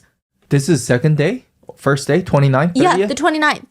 So the Canton cops, they come out to 34 Fairview. Yeah. They're actually the first ones to talk to Jennifer McCabe. Yeah. Officer Lank is. He goes inside the house and he's talking to Jennifer McCabe. Gallagher, this one, also goes inside the house and he's talking to Jennifer McCabe. And he's talking to Brian Albert. And then they're like, you know what? We got to recuse ourselves because that's what Chief Berkowitz wants. He says, we can't because Kevin Albert has been with us for 18 years. Body found on Brian Albert's lawn. We got to recuse ourselves. Do they really recuse themselves? Not really. So then the Canton clowns, these three, okay, they go and they talk to the troopers that are taking over. The trooper trolls, okay? So they go to the trolls, and the trolls are like, okay, what's going on? Just give us the details so we don't have to do our job. They say, you should probably talk to Jennifer McCabe. That is where Trooper Proctor goes. So he pulls up in Jen McKay's house, and Brian Albert is now at Jen McKay's house. Yes. They shifted their meeting from Brian's house to Jen McKay's house. Yes. Brian is like, listen, I went to Jen's house because she's my sister-in-law. She was going through an awful time that morning, as we all were, and I wanted to be there to comfort her if she needed anything because we're close. I didn't want her to feel like this was too much for her to handle. A few things about that. The man was found on your lawn, also your wife's lawn. Maybe you should worry about your own wife. A lot of people think affair theories, swinger theory, affair theory. Other people think that's a nice excuse to be like, I wanted to make sure that she doesn't fuck up. Some people think, what if it was a coincidence? What if he was just checking in on Jen and then Trooper Proctor shows up? Well, during cross-examination, Jackson asks Brian, isn't it true that you knew, or at least you believed, that an interview with Jen McCabe as part of an official police investigation was going to occur at her house? Yes. You were not asked by the police to join her, correct? No. Isn't it true that you knew you had been notified, or at least you believed, that an interview with Jen McCabe as part of an official police investigation was going to occur at her house? Yes. You were not asked by the police to join her, correct? No. Proctor does not think that this is weird at all in the slightest. I'm not sure he knows how to do that. Think, that is. I don't think he thinks at all. To him, this is 3 birds, 1 stone. Let's interview Jen, Matt, and Brian all at once. Because technically, these are the last 3 people to see John O'Keefe alive, whether that be at Fairview, whether that be at the Waterfall Bar. These are extremely important witnesses, and I believe that anyone who has at least seen 1 documentary and maybe 1 episode of Brooklyn Nine-Nine would have better investigative skills than the Trooper Trolls. They interview the 3 with no audio, no body cam, nothing. Barely any notes. Michael Proctor is asked by ABC, does it change the nature of the investigation when you know the deceased is a cop? Does it change the nature of the investigation when you know that the deceased is a cop? No, nor should it. Because again, when you're dealing with a police officer, a cop that has died, officers are usually very enthusiastic about solving that case. True, yeah. But no notes, no audio, just winging it. He says no, it doesn't change anything that the deceased is a police officer. He says, nor should it.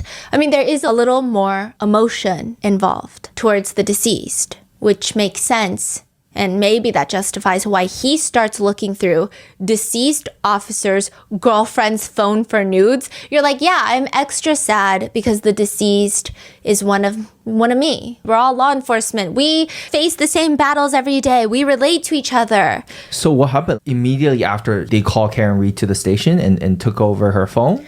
No, later they go to Karen's house or Karen's dad's house. They tow her car and they seize her phone. And then he starts immediately looking for nudes. But he's telling ABC, you know, I was a little more emotional because the deceased was a cop. And everyone's like, oh, so you're so emotional about the deceased being a fellow officer of the law that you're like, you know what? Just to like spit on his grave, I'm going to look for his girlfriend's naked photos. No nudes so far. No nudes so far, correct? Correct. And who was he texting those messages to exactly? The trooper trolls. This one specifically, Buchanan. That is crazy. Let's say there are photos. You think he would just share the photos then? Yes, because he said no nudes so far. And one of the other troopers that's not on this wall yet, he thumbs down the message as in like disappointed. Oh my God. Like darn. Proctor's sheer shamelessness makes my head spin. On the stand, Proctor has to read his messages out loud. He tries to read them in the most casual tone, not unlike Brian "Haha" Higgins. I said, haha, how did you get my digits? Haha, I'm shy. And I said, haha. I said, haha. I said, haha again. And he's just like trying to act as if he's reading off the Cheesecake Factory menu. But I don't think that there is in any way in which he can cadence, delivery his way out of these words that he texted. He reads, and this is in reference to him talking to his high school buddies, why he's not investigating the homeowner. High school buddy, that's a friend. Yeah, these are friends. So he's got multiple group chats. Okay, so these are civilians. Yes. That's asking Proctor about this case investigation. Yes. He writes, from all accounts, he, aka Brian Albert, didn't do anything wrong. She's a whack job, CUNT. From all accounts, he didn't do anything wrong. She's a whack job. Auntie Bev stops him. Auntie Bev says, so don't spell it. You have to, so these are your words, Trooper Proctor? Yes, Your Honor. Go ahead and say them. Yes, she's a babe. Weird Fall River accent, though. No ass. Friend responds, not newsworthy then. Good, no ass. Proctor laughs in the group chat. The friends say, this is not newsworthy. Yeah, because she has no ass. And then he goes, no, another friend says, good, no ass. Like, good, she's going down. No ass. And Proctor's like, haha, that was comedic gold. Proctor laughs in the group chat, which if you're the lead investigator on this case and Amanda's found deceased outside another man's house, but you want only to investigate the girlfriend because she's a whack job, that's terrifying. But Proctor is like, no, listen. The compelling evidence against Miss Reed at this point indicated that Mr. Albert had nothing to do with Mr. O'Keefe's death. The rest of the unprofessional and regrettable comments are something I'm not proud of and shouldn't have written in a private or any type of setting. Side note, Proctor has multiple group chats going on, all of which is a cesspool of derogatory comments being made. One, like I said, is with his high school buddies, his friends, and then another one, which is his work colleagues, including his supervisor. This one right here, Buchanan. Proctor sends his buddies pictures of, this one is back to his high school buddies, of Karen Reed being escorted from the State Police Milton Barracks. His friend asks, is this chick a smoke? Nutbag, as Chief would say. Chief, maybe, referencing Tully. Tully's the big boss. It's Tully, Buchanan, Proctor in the chain line of order. Yes. So Tully is the top dog, and then goes to Buchanan, and then goes down to Proctor. Yes. And Tully calls her a nut job? It's alleged that he's referencing Tully. Okay. He could be referencing Berkowitz, but that's not his chief. But his official title is not chief. But somebody, so one Yes. of the officers, top dogs. He says. I also respond with, she's got a leaky balloon knot, leaks poo. Lally asks him to explain that. To Ms. Reed's some medical conditions there. Again, unprofessional comments I should not have made. These juvenile, unprofessional comments have zero impact on the facts and the evidence and the integrity of this investigation. They said these are unprofessional comments, but they absolutely do not detract from the integrity of the investigation or the facts and evidence of it. What's crazy is I did see a few netizens agreeing with Proctor, with one writing, "A cops group chat with friends proves what now?" Another says, "Just imagine all your personal messages on display. Another casualty of Karen the narcissist. Go to jail, Karen." They continue to talk about Karen Reed in Proctor's group chat, if she's hot enough to get away with the crime, to which Proctor responds, "Zero chance she skates. She's fucked." He also responds to if she's hot. He says, "If you like women who shit themselves." To which to the jurors, he's all, again, a regrettable comment I made about Miss Reed's medical condition. Proctor's testimony is a painful series of regrettable messages. Some netizens believe that he's only started regretting them because he's been caught. Others say that the only ones with regret should be his parents, but it appears that they are standing by their son. However, the more alarming messages are the ones between Proctor and the trooper trolls. Cause why are you texting your supervisor about no nudes yet? And why are they thumbs upping that message? Buchanan thumbs ups that message. So someone's thumbs down? Yeah. And Buchanan's thumbs up. Yeah. He also texts into that group as he's investigating this ongoing investigation where you cannot come up with your own outcome before you investigate. He said, Karen said the Alberts beat the shit out of O'Keefe, left him for dead, and that's why her taillight was cracked. She's gross. Another trooper responds, "Oh, f*** her, bitch." Then another trooper sends a picture of David Yannetti. David Yannetti? Karen Reed's Boston-based attorney, the only local attorney during the first trial on her team. And Proctor responds, "Funny, I'm going through his R-worded client's phone." Funny, I'm going through his retarded client's phone. No nude so far. I hate that man. I truly hate him. Talking about Yannetti. Do they know each other? They don't. They don't know each other at all. Proctor continues, of course, to insist that this entire investigation is completely filled to the brim, overflowing, cup runneth over from integrity and honor. Proctor says that he has this aha moment at the hospital when he goes to see John O'Keefe's body. He is escorted by Buchanan, his supervisor. So the two trooper trolls, they go to Good Samaritan, and Proctor is like, "Look, John O'Keefe is missing a shoe. They only found one shoe on him." He says the only thing that jumped out to both of us was that he only had one sneaker. The reason that was important at the time is during my training and experience, and it's fairly common in a motor vehicle pedestrian incident for, if not both pieces of footwear, to remain at the point of contact, but at least one. So he's saying sometimes people will get literally hit out of their shoes. That's common? It does seem to be common, but you have to be going at pretty high speeds. He says, "I've been to pedestrian strikes where both shoes were right at the point of contact. I've seen it where the people got completely ripped out of their clothing and their clothes are at the point of contact." I don't know how true that is. That's what gives him the feeling, though, and gives Buchanan the feeling that they're on to something. That is when he decides to follow the leads. The one shoe, Jen McCabe saying that, "Hey, Karen said I hit him." He believes that perhaps Karen did indeed hit John O'Keefe with her car. So it's time for Trooper Proctor and Buchanan to pay Karen Reed a visit. This is the same day, January 29th, 2022. They call Karen. She's been released from the hospital. She went to John O'Keefe's house. She had that weird incident with John's family. She's now gone back to her dad's house. She's staying with her dad. And they don't live in Canton. They live in a place called Dighton. This is important later, but it's a completely different jurisdiction. They show up at the house. The blizzard is coming down strong, so much so that when they get to Karen's dad's front door, it won't even open because the snow is piled up blocking it. So Karen is like, "Can you come around the garage? I can open the garage and you can come in through the garage." That's where she lets them in, and both Proctor and Buchanan testify as they're passing Karen's Lexus in question. Proctor states, "It's not just shattered.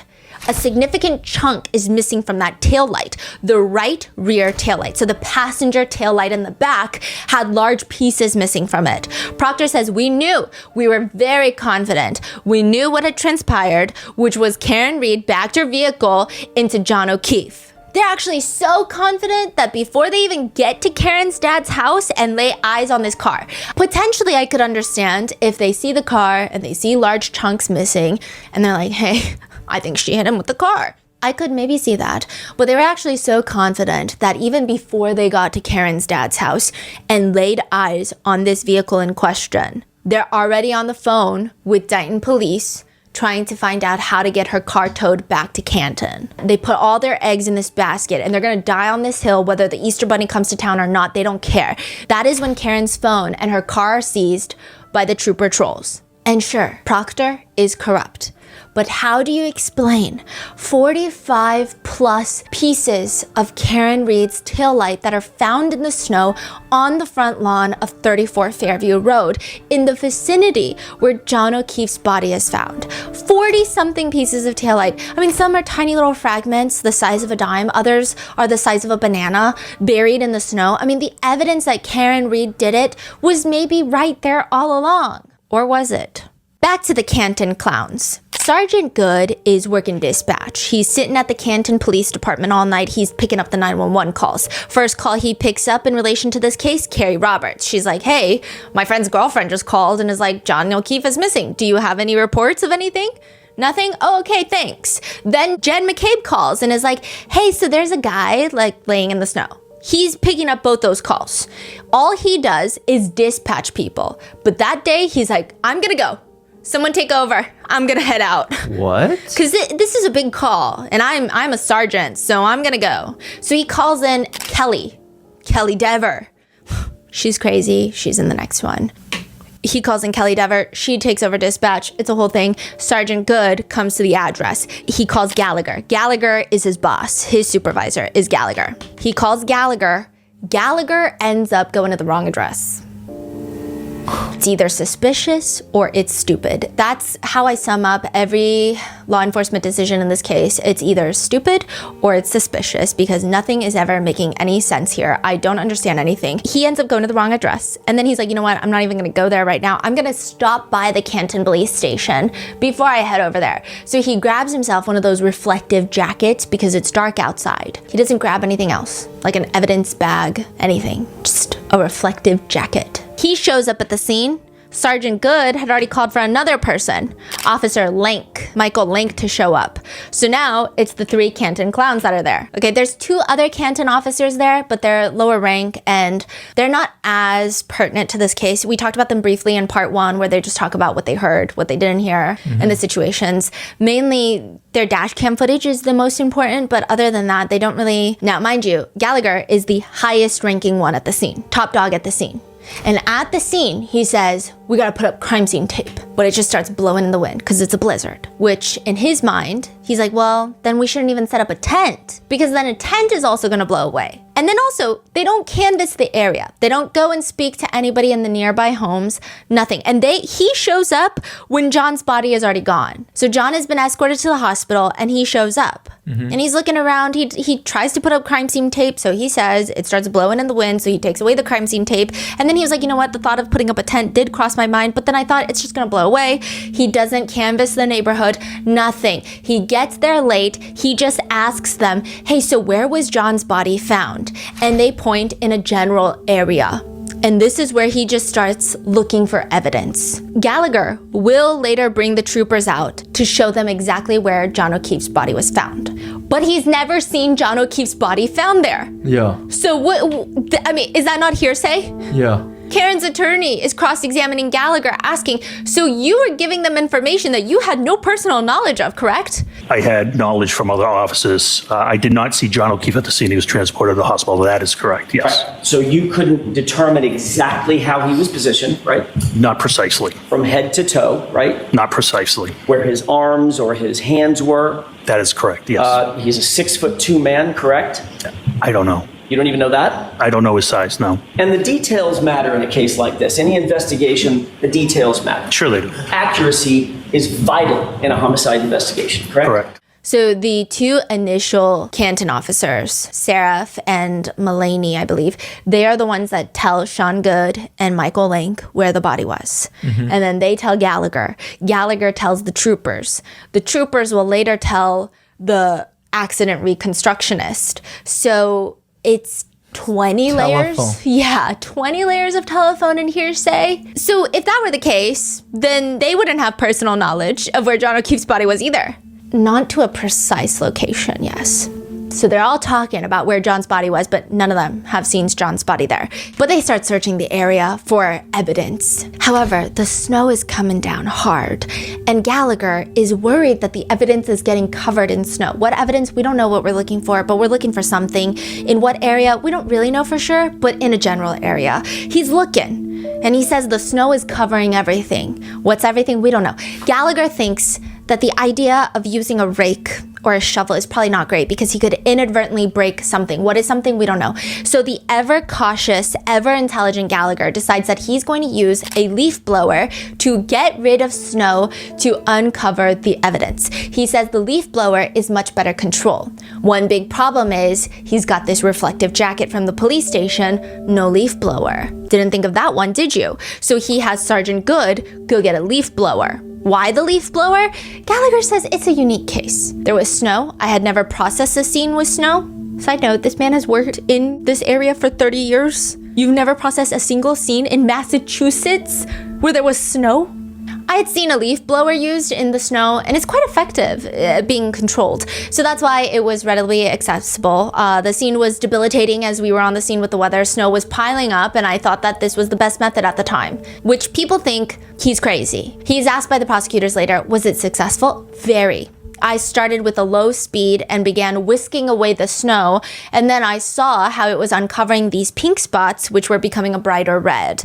There's a video of him using the leaf blower to get rid of the snow. They've got the weirdest photographic evidence of things that don't make sense. Wait, someone recorded him at the crime scene, but there's no like photos? A lot of the evidence is photographed, but it's photographed in a way where you have no idea where on the lawn it's found. You just see snow and grass. I just want to remind people that these are police officers. These are police officers doing this.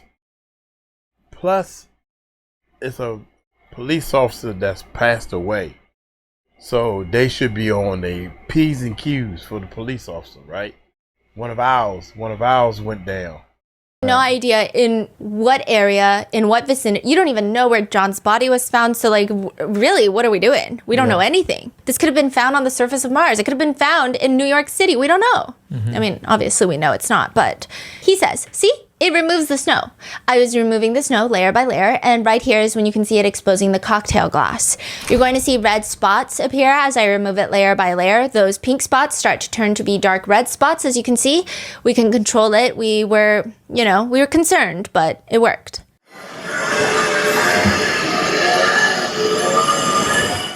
He verifies that those pink spots to be coagulated blood, which I would imagine if an officer is called out to the scene of a potential death and there is blood, the bare minimum is to collect said blood. But Gallagher proudly says, so out of an abundance of caution, I decided that the blood was something we may want to collect. But Gallagher only has his reflective jacket, and now he's only got a leaf blower. How is he going to collect his blood samples? They run across the street to another house. Tom Keller is the neighbor right across the street. He is another Canton cop. In fact, he's only second in command after Chief Berkowitz. He's the deputy of the Canton Police Department. He is Gallagher's boss. He just knew, oh, that's Tom's house right there. Let's go. Let's go there. They run to his house. They say, hey, we saw some blood, and out of an abundance of caution, we may want to collect the blood. They go back to 34 Fairview with a stack of red Solo cups, plastic cups that you typically drink beer out of. Gallagher says that his genius thought behind this was they were plastic, they weren't gonna leak, they weren't gonna get soggy, they were large, I needed a small sample. My thought was because it was frozen and coagulated that we could collect it, transport it, and transfer it to the crime lab, who could extract the DNA however they saw best fit. He's asked later by Attorney Jackson, like the Solo cups that you see at backyard barbecues, they hold liquid terrifically. We utilized cups, plastic cups. Those were red Solo cups, right? That's correct. The same kind of red Solo cup you drink beer out of at a barbecue? Yeah, sure, you could. They're also not sealed, correct? They are not. Which Karen's attorney is confused. So what you did instead was you gathered red Solo cups from a neighbor. You unsterilized and scooped up the snow with what you thought the blood was and just carried them back to the truck? Nope, we took 6 samples, individual samples. Our philosophy was we'll let the crime lab extract it the way they best see fit. Those 6 samples were bagged and then transported back to Canton Police Headquarters and placed into evidence. Which is basically what Jackson said, but like make it LinkedIn font. It doesn't make sense. I mean, I feel as if an internet sleuth that cops like to look down on would have made smarter choices in regards to evidence protocols. This feels like a Home Depot dad coming across a baby stray animal that they're trying to take in, DIYing the whole process on the front lawn, which even Gallagher knows he's goofy. Oh, and another side note, I'm so sorry, before we move on, Tom Keller, the deputy, never goes out to investigate. Deputy of the Canton Police Department, another cop is found dead right across the street. Brian Albert never comes out to see what's going on in his front lawn. Tom Keller never comes out. What's going on? And he's the one that deleted his Ring footage, or no? Well, he says along the lines of, and it wasn't Ring, there was like a whole argument. It's like a different company called Arlo, and everyone's like, that's not the point. You know what the point is. But all the Canton cops are like, well, first of all, it's not Ring. It doesn't get that in the security footage, so it just rewrote itself, because you know how every day it just rewrites itself unless you save the footage. And he basically knew that it wasn't going to cover that area, so essentially it gets deleted. This is who's running the town. Yeah. Even if it's not covering that direction, they will pull the footage even from like down the street. They will. Because they were trying to see who drove by at what time. In regards to the leaf blowing, Paul Gallagher says, I thought someone may wonder why I decided to use a leaf blower, so I wanted to demonstrate the effectiveness. That is why we have a video of it, because even Gallagher knows that he's goofy. The video is bad. You just see him leaf blowing directly onto droplets of blood in the snow, because that's precisely what you would want to do in a crime scene. That is when they bring back to the police station 6 solo cups filled with melted snow, debris, and blood. Those 6 solo cups, by the way, are placed in a wide open brown bag, like a grocery bag. And it is a grocery bag. It says Stop and Shop on the side of it. And that is also left all the way open and brought back to Canton Police Station. They find that day, along with that, pieces of glass that seem to belong to a cocktail glass, a drinking glass. And they bring those back to the police station. They put the blood in the evidence refrigerator, which the snow will presumably melt pretty instantaneously if it had not already. I would nickname this guy Goofy Gallagher. If anything about this case were actually goofy, but it's more terrifying than anything. And he is so serious when he tries to justify all the insane things that he's done on the scene. Why do you use a Stop and Shop bag? He's asked by the defense. They're basically the same thing as an evidence bag. I don't know where the bag came from. I was in a personal vehicle at that point. Sergeant Lank was also in a personal vehicle. He tries to argue that the Stop and Shop bags are similar to evidence bags. Quote, if the bag were upside down, you wouldn't know it. It didn't say evidence on it. I'm not sure where the bag came from, but our evidence bags are pretty much the same thing. The defense attorney is like, but it's not the same thing. It's not the same thing, and that's why evidence bags are much more expensive, isn't that right? They're not quite the same, are they? No. And obviously, the bag, it goes without saying, is not forensically sterile either, correct? Most bags are not sterile. Later, Sergeant Lank, this guy, besties with Chris Albert, we're getting into that later. He says, he's looking at the picture and he says, it looks like a Stop and Shop bag. It might be an evidence bag. The defense attorney is like, it literally is not. It's a Stop and Shop bag. No, it looks like a Stop and Shop bag.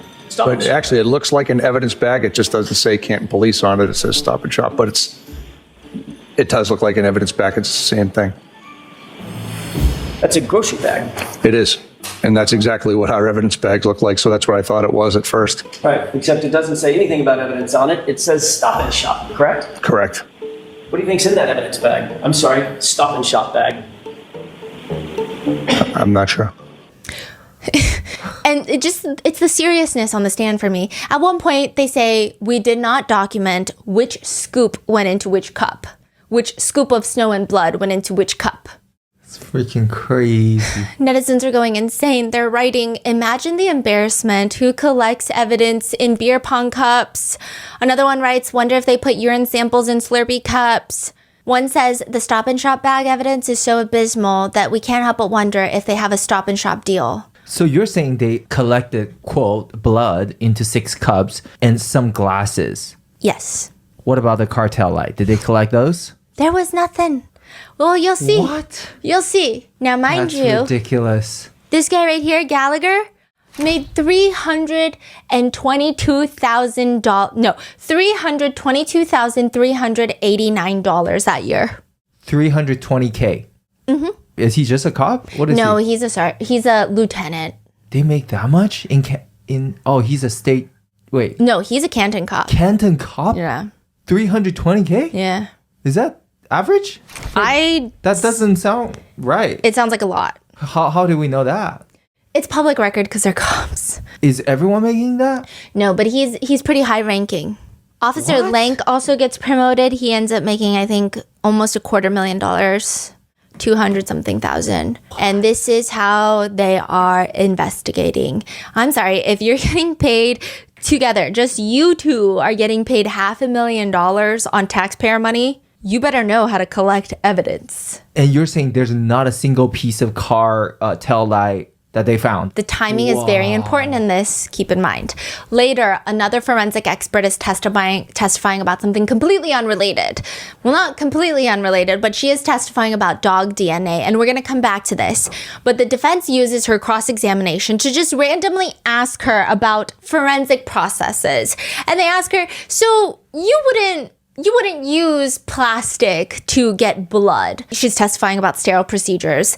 Everything we use in our lab is sterile. All of our tubes that we would use, or once we do a collection, we put it in a tube for the extraction process.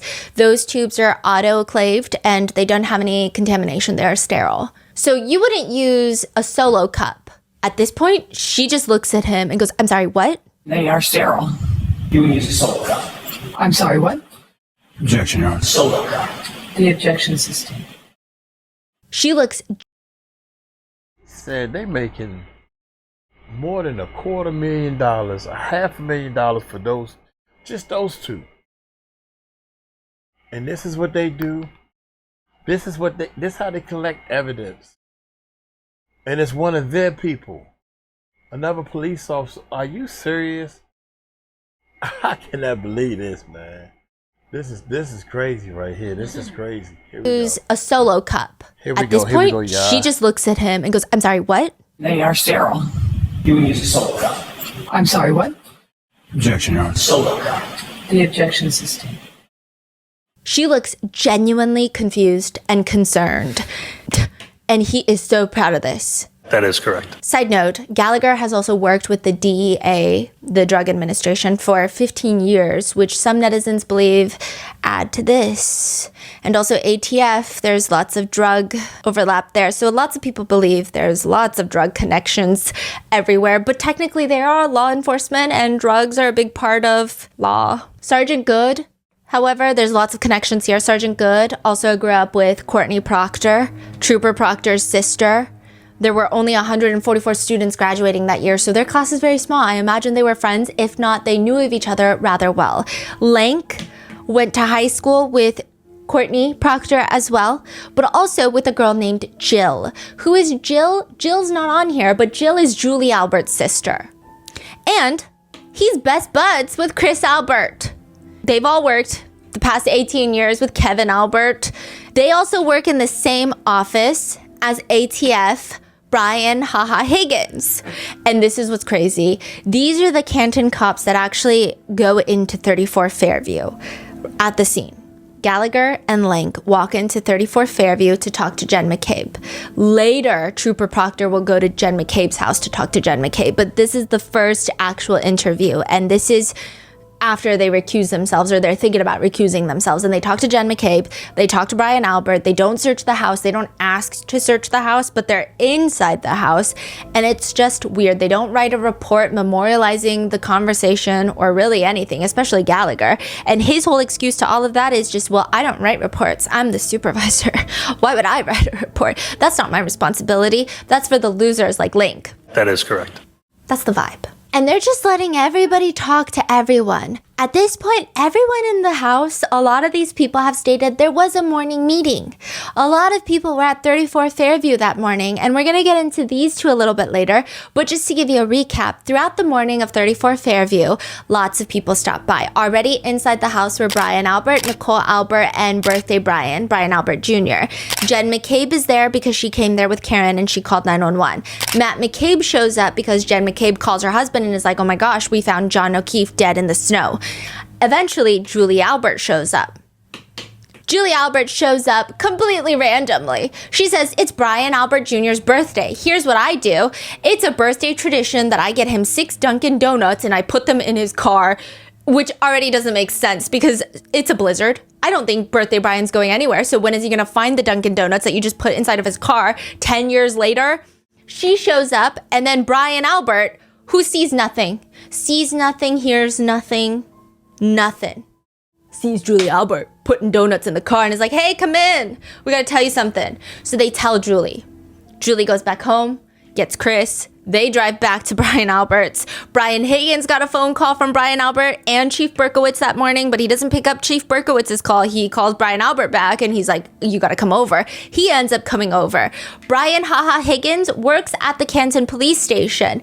These people work at the Canton Police Station. Brian Higgins has testified that he was at 34 Fairview that morning. These two guys are like, I don't know if we saw Brian there. What do you mean you don't know if you saw Brian there? You work with Brian. He works in the same office. You would remember if you saw him, correct? No? They're like, well, I don't recall having a conversation with him, so I can't tell you if he was there. At one point, Michael Lank also states that he had mentioned to another officer that he believed that John O'Keefe might have been in a fight, like he could have been in a fight or something. To which the defense attorneys ask him, if he had been in a confrontation, it could have started anywhere? He's like, yeah, if he had been in a confrontation, it could have started anywhere. It doesn't mean that it started in the house, which is why we didn't feel the need to search the house. It's not like, oh, the house is the crime scene. Right. But the house is part of anywhere, right? Correct. So in other words, the house is not excluded in your mind at this point as a starting point for the investigation. Is that right? The starting point would have been where Mr. O'Keefe had been discovered. And then based on speaking with the witnesses, there was no indication that he ever made it into the house. I learned that speaking to Miss McCabe. So you just took Miss McCabe's word for it? At that point in time, that was the only person I had spoken to, and she gave me a timeline of events from that night where Mr. O'Keefe was supposed to come back to the house, but never made it. Have you ever been, in your course of investigating cases, have you ever been lied to by a witness? Yes. So it's not necessarily the best investigative technique to just take a witness's word for something, correct? You need to actually investigate the circumstances for yourself and to your own satisfaction. Is that a fair statement? Sure. It is incredibly weird, is it not, that at least 4, maybe even more Canton police detectives searched Brian Albert's front lawn for evidence the day that they found John O'Keefe's body. They find a cocktail glass. They find blood, but they don't find taillight pieces. When you say cocktail glass, it's like a glass cup? Like a whiskey cup. You know, like a cocktail, Yeah. you put some whiskey, you put vodka in there. I don't know, I'm not really That's a big really drinker, weird, but isn't yeah. it? So, Karen was seen leaving CF McCarthy's with a glass. Are you allowed to do that? No, you're not. Okay, she snuck it out because she didn't finish her drink. So she snuck out her little glass. And then I believe that same glass was seen walking out of Waterfall, but in John O'Keefe's hand. It's from the bar, but the point that the defense attorneys are trying to make is that these sergeants from Canton Police, they didn't know it was from the bar. So you would think that it's from inside the house. So you should search inside the house. But they don't. They don't. The number of pieces of taillight that are found by these at least 4 minimum police officers looking for evidence while it's still bright outside are 0. They used a literal leaf blower and they have spotted not 1 piece of Karen Reed's taillight. That's crazy. And taillight is red? Red and clear plastic pieces. And some of these taillight pieces that they're showing in court, it's like the size of a banana, bright red. It's only later in the day when the snow starts really starting to accumulate that the police miraculously, sun goes down, snow is pouring down, that they start finding pieces of taillight on the property. And, you know, people argue, you don't think that's weird? The police only start finding pieces of the taillight later in the day? That's a little bit strange, don't you think? Yeah. So they find some later that day, and then for the next few weeks, they find more pieces of taillight. These taillight pieces, I don't know if they just magically appear. The trooper trolls, they try to argue that it's because the snow is now melting and the evidence is unearthing itself. They keep using that word. More evidence starts to present itself, which is a very interesting phrase that you could choose from. But some people argue, well, it's because these guys are not really trained to find evidence. I mean, look at them. They're doing solo cups. How do you expect them to find evidence? It's not until later that Trooper Tully, Troll Tully, we don't like Tully. Nobody likes Tully. Okay, just keep that in mind. He decides that he's going to employ the CERT team from the Massachusetts State Police. The CERT team is a special emergency response team. So they just kind of go from place to place in Massachusetts, helping any law enforcement agency that needs the help. He gets them out there and they conduct a search where they find John O'Keefe's hat and a few pieces of taillight. And then for the next few weeks, they find 40 plus more pieces of taillight, which begs the question to a lot of people, wait, so the CERT team that are normally better qualified to find evidence, they only find a few pieces of taillight, and then suddenly there's 40 more pieces of taillight? And the documentation of where these taillight pieces are found are horrendous. They just take a picture of the taillight in the grass with the snow. Most of these pictures don't have any sort of relation point of, is it next to the flagpole? Is it next to the hydrant? Nothing. You have no clue where on the lawn these pieces of taillight are from. So they're saying that the snow takes weeks to melt. Yeah, and as the snow is melting more and more, they're unearthing. Evidence starts to present itself. That type of phrasing by a police officer, by a law enforcement officer, should be criminal. Present itself? I'm sorry, then why are you getting paid? It's crazy. Now, Prosecutor Lally asks Proctor where the taillight pieces are found. He's not even asking for exact locations, which is what you would imagine would happen in an investigation. He's asking, generally speaking. Proctor does a full-chested sigh. I don't specifically remember exactly if they were around the flagpole, because the CERT team came and shoveled an area around. So that stuff had melted first because there was a lot less snow, and then they created more piles. But as far as the general area was by the flagpole and fire hydrant, it wasn't like on the other side of the property. It was in that general area. Dude, they are all in on it. They are all in on it, and they know it. They know that they got their little story together. We police officers, they gonna believe us anyway because we the police. Nobody disagrees with the fact that these are pieces of taillight from Karen Reed's SUV. That is a fact. They just argue how and when it got there. Now, just to give you a bit of a timeline on this, evidence starts to present itself starting the night of January 29th. John is found at 6 in the morning. By about 6 p.m., taillight pieces are found. But prior to that same day, Karen finds John. Karen is rushed to the hospital. She's Section 12. She gets released, goes to John's house, feels unwelcome, gets her car, and drives her to her dad's house in Dighton. The troopers, they decide that they're going to go to Karen's dad's house and seize her car that day. They take her car, bring it all the way to Canton Police Department, which is already a little bit suspicious. People thought it was weird. These two troopers, they're part of the Massachusetts State Police, and they have two facilities that are MSP nearby Dighton. But instead, they have Dighton Police tow it all the way to Canton. Canton has already recused themselves from this case. So it's very odd. On top of that, it's very odd that taillight pieces continue to be found on the lawn for up to 2 weeks after the so-called accident. Chief Berkowitz, as well, happened to be driving by 34 Fairview Road out of nowhere, February 4th, 2022. And look at this man. I'm sorry, but this man is a little bit older. This man does not look like he has 20/20 vision. He's driving by February 4th, 2022. He stops his car and he sees on the lawn of the Albert residence from his car driver's side a shiny piece of taillight sitting on the lawn. Most of the taillight pieces are found by this man, Trooper Proctor. All of these things are very odd about this, and it makes people believe, well, wait a minute, maybe these taillight pieces were planted on the lawn. It doesn't make sense. So for people who believes that's the case, then where did they get the pieces from, the taillight pieces from then?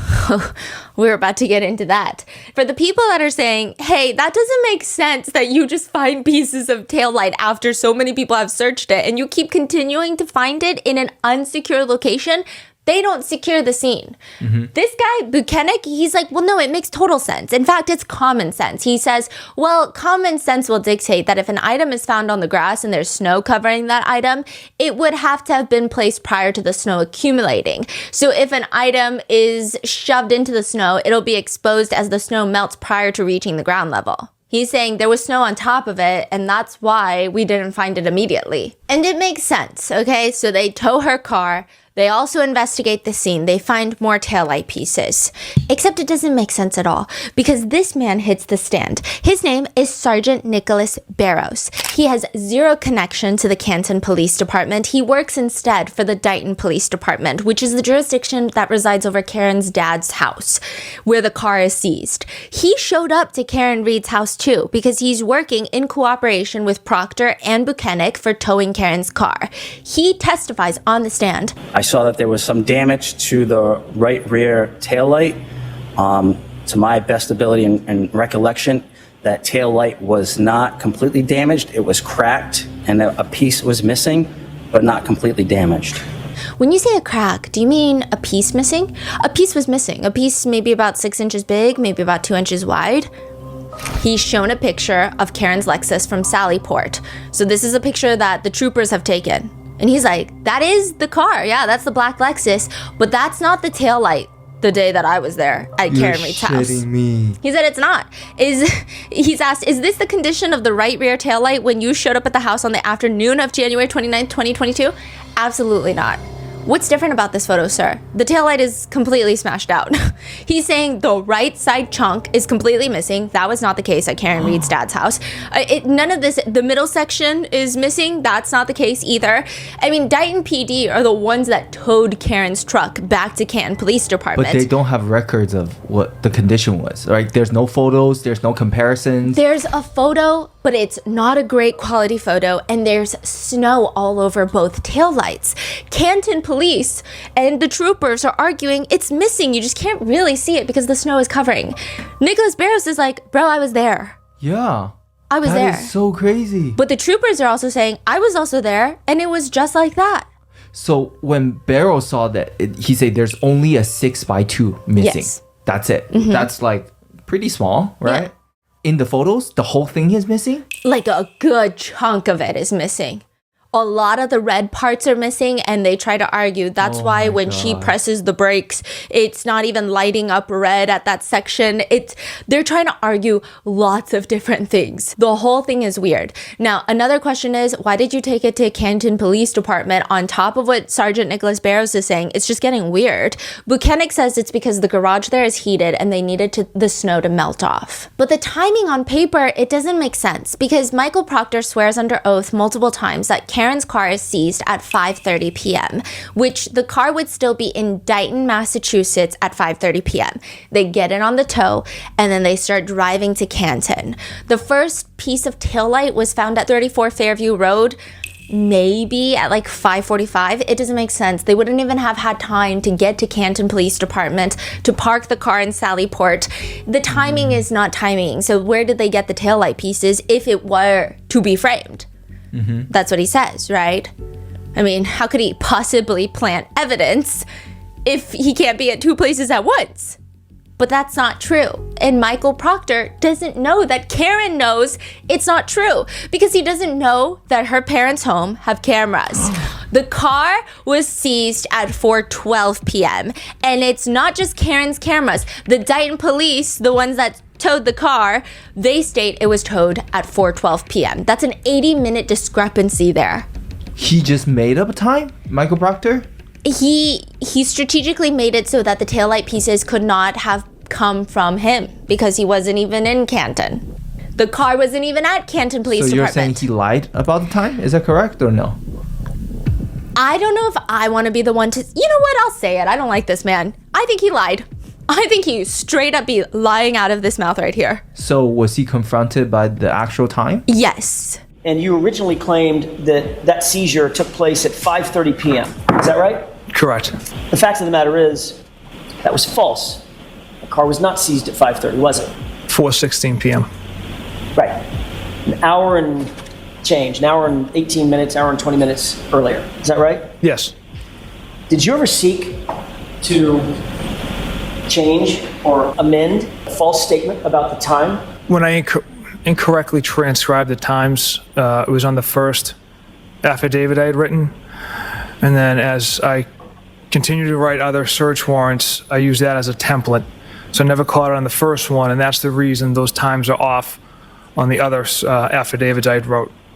So the first one was false, and then every single one after that was false too. There was just an incorrect transcription of time. An incorrect transcription of the time. Would Yes. you call that, I don't know, a Scrivener's error? Objection. Ask it differently. Sure. Was it a typo? Yes. It was a typo. So you got the 4 wrong, you got the 1 wrong, and you got the 6 wrong. And those turned into 5 and 3 and 0, right? They were typos, sir. The fact of the matter is, you delivered that car to Canton PD, to the Sallyport garage, before a single piece of taillight material was ever found in this case. Trooper Proctor, is that correct? Correct. By the time that they get to Canton Police Department, they book the car. There's movement around the car, and then Trooper Proctor leaves with enough hypothetical time to drop pieces of taillight at 34 Fairview Road front lawn. But the Canton police say, hey, it is suspicious that he lied about the time. Is it not? Yes. However, we have video proof from Sallyport that shows that they never even went near that rear passenger taillight. Dighton police are the ones that towed it. If Trooper Proctor was all up on that rear taillight, they would have said something. They're already saying something, right? They would have said it. And then when you get to Sallyport, look at all the, here's the videos. Sallyport is the garage attached to Canton Police Department, police station. Okay. So they're like, look at it. There's nothing here. So the defense argues, first of all, you guys never handed this video over in discovery, which you're supposed to hand all these things over in discovery during the trial because both sides need to have a good amount of the same information. Mm-hmm. And so they're saying this should have been in the discovery and now you're just like whipping it out. And second of all, there's so many odd things about this footage. Additionally, the start time of the CCTV footage is 5:30 p.m. and it stops at 5:48 p.m. So 5:30 p.m., the car is booked into Sallyport. So technically it's about 17 minutes and 50 seconds, but the CCTV footage is only 5 minutes and 51 seconds long. So more than 2/3 of the time in question is not there. But Canton Police is like, well, actually, it's not weird because Sallyport CCTV cameras are motion activated cameras, meaning they only start recording when there's motion, which I already find alarming, considering that Gallagher has stated Sallyport is where when we have an arrest, we bring our prisoners in. It's basically an extra large garage. It has doors that are numbered 1, 2, 3, 4. We typically go in door 4, pull up towards there, and the prisoners are walked into the booking area, which is also secure. I would imagine that a place where you have people getting booked, I would want cameras running 24/7 to protect both sides, both parties, not just motion censored cameras. But nevertheless, they show the cameras and it does show nobody goes near the rear passenger taillight. Buchanan testifies, Trooper Proctor and I never touched the vehicle prior to it being properly processed with a search warrant. They never touched the back passenger taillight. So at that point, is the taillight already missing? You can't really see it. Okay. But they do go to the other side of the taillight because there's a door near the driver's side taillight. So you do see Trooper Proctor kind of hanging out in that area, but it's not the rear passenger tail. That one, there's no taillight pieces missing, right?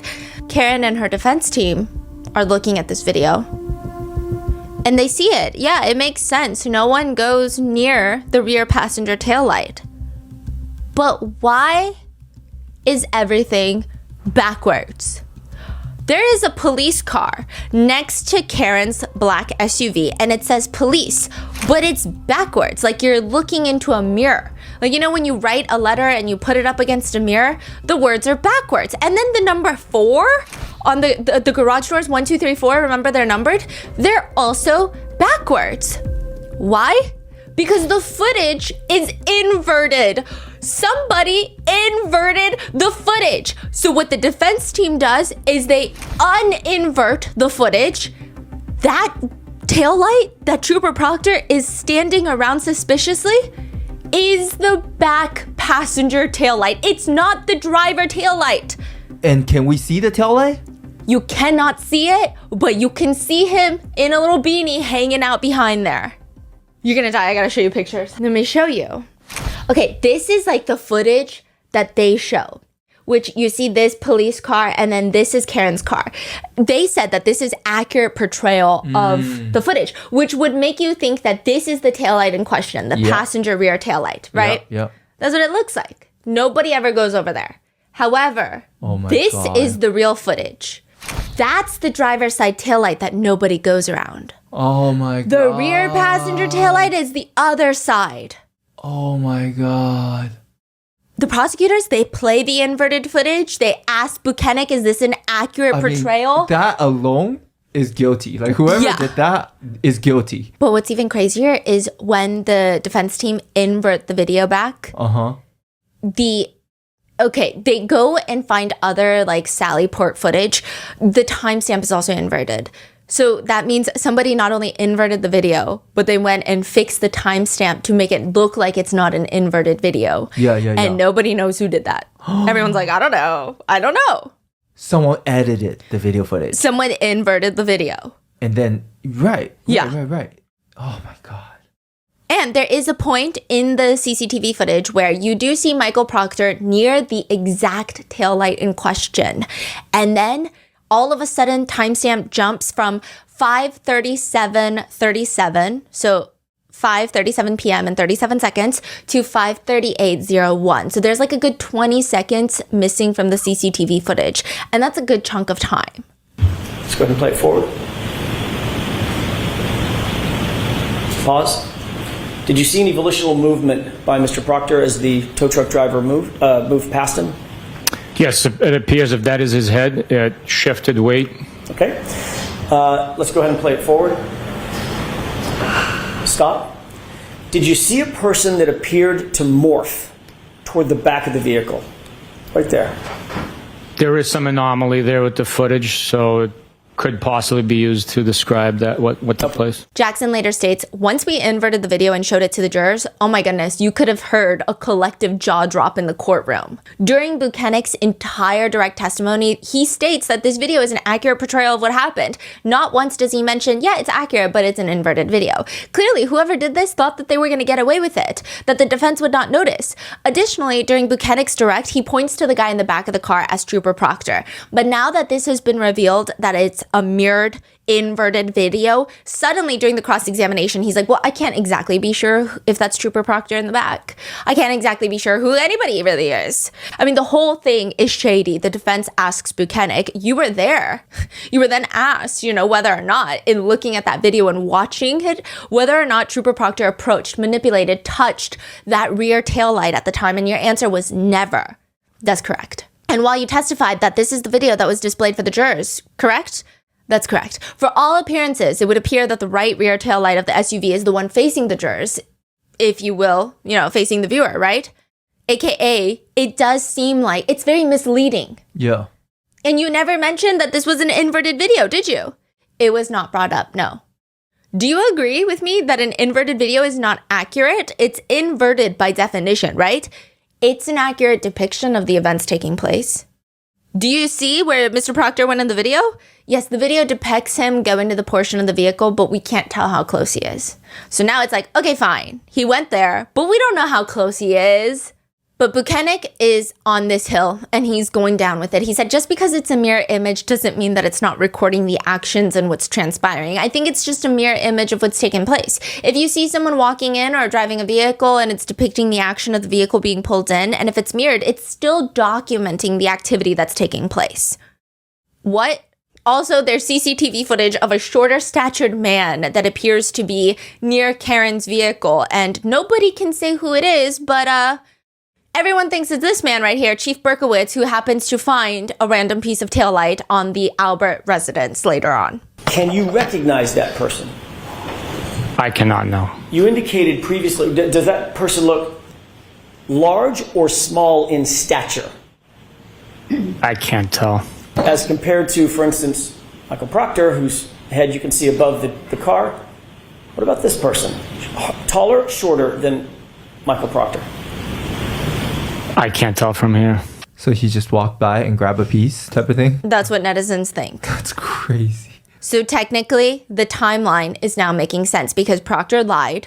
The car was in Sallyport, and Proctor lied about nobody touching the taillight in question. He could have driven to 34 Fairview and dropped the taillight pieces. So are we saying that Karen's taillight's previously broken? Yes. There's a 6x2 missing piece, right? That has been there the whole time for a while. Karen was like, oh, I know that, right? Are we okay?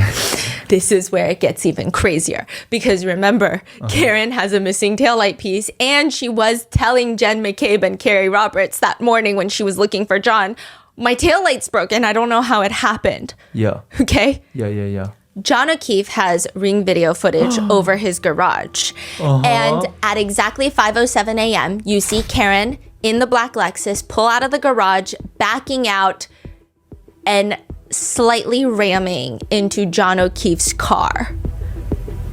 It's like a boom. You can see there is contact made between the two cars at that exact rear taillight. So it seems a lot of people that believe that the taillight evidence is planted, they believe that her taillight broke there. That's where it broke.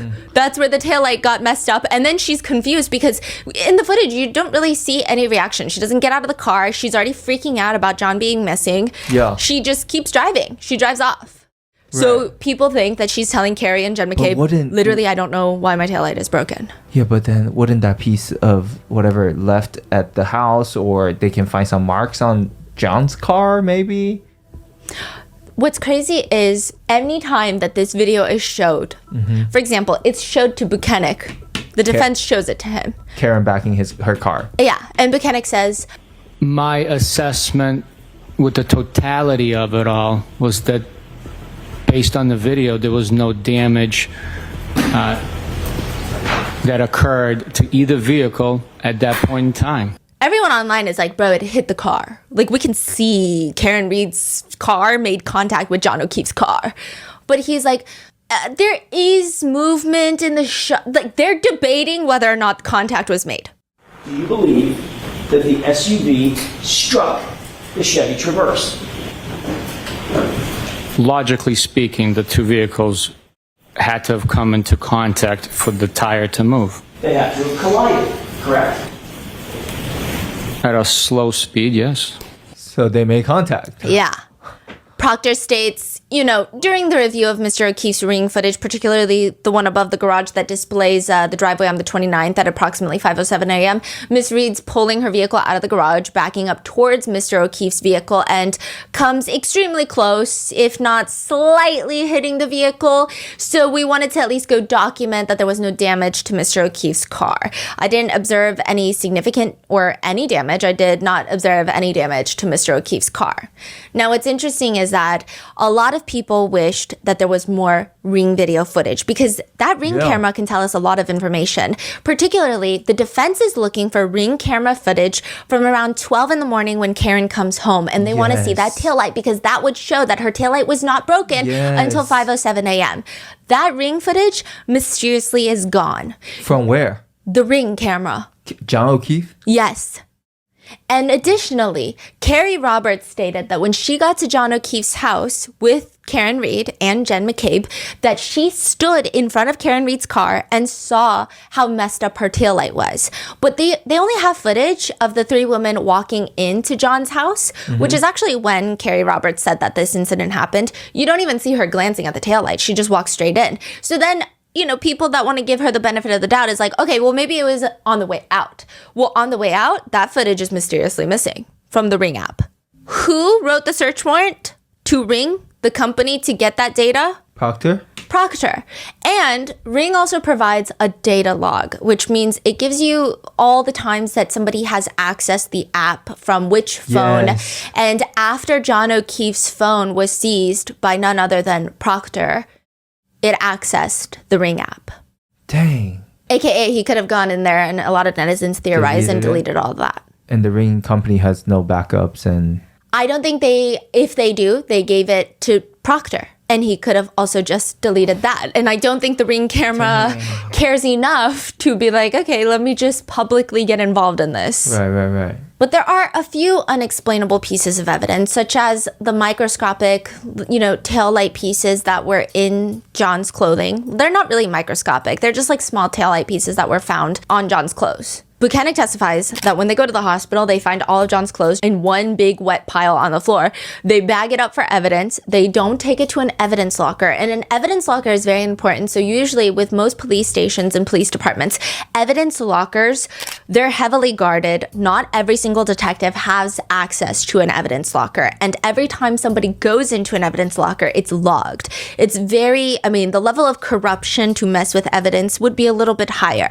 They take the clothing, the wet clothing, to the DA's office, because technically they all work for the DA, the MSP, and they just lay it out in a secure room on butcher paper to dry.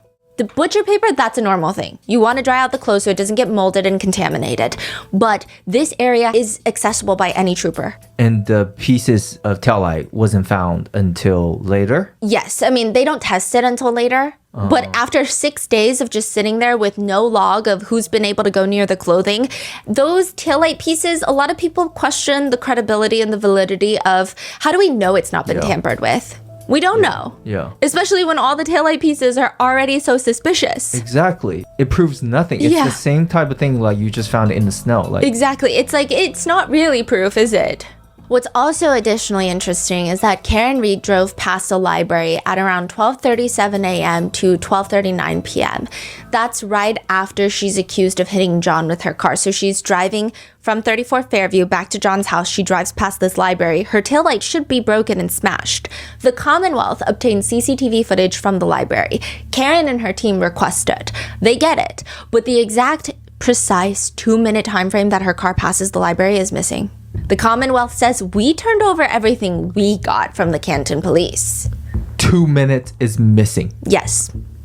So the footage is like everything else is there? Yeah. But 2 minutes. This is what kind of world are we living in right now? And the library is like, yeah, well, we didn't review all the footage. We just made sure it was from that time span. And then we turned it over to be analyzed by none other than Michael Proctor. The library no longer has that footage because it's been so long. They thought, we gave it to law enforcement. We didn't know we had to keep it. Did any state trooper ever ask you to download and preserve that footage so that it would exist longer than that 30 to 60 day period? No. ABC interviews Proctor and asks him outright, did you plant the evidence? Absolutely not.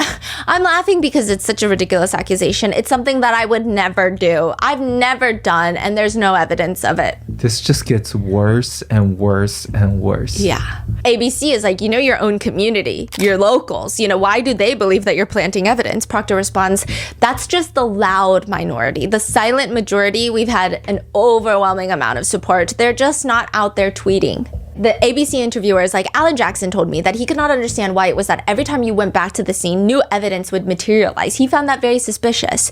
Maybe he didn't read the weather report I provided in my reports. Snow melted at a rapid pace, and the more snow that melted, the more evidence began to unearth itself.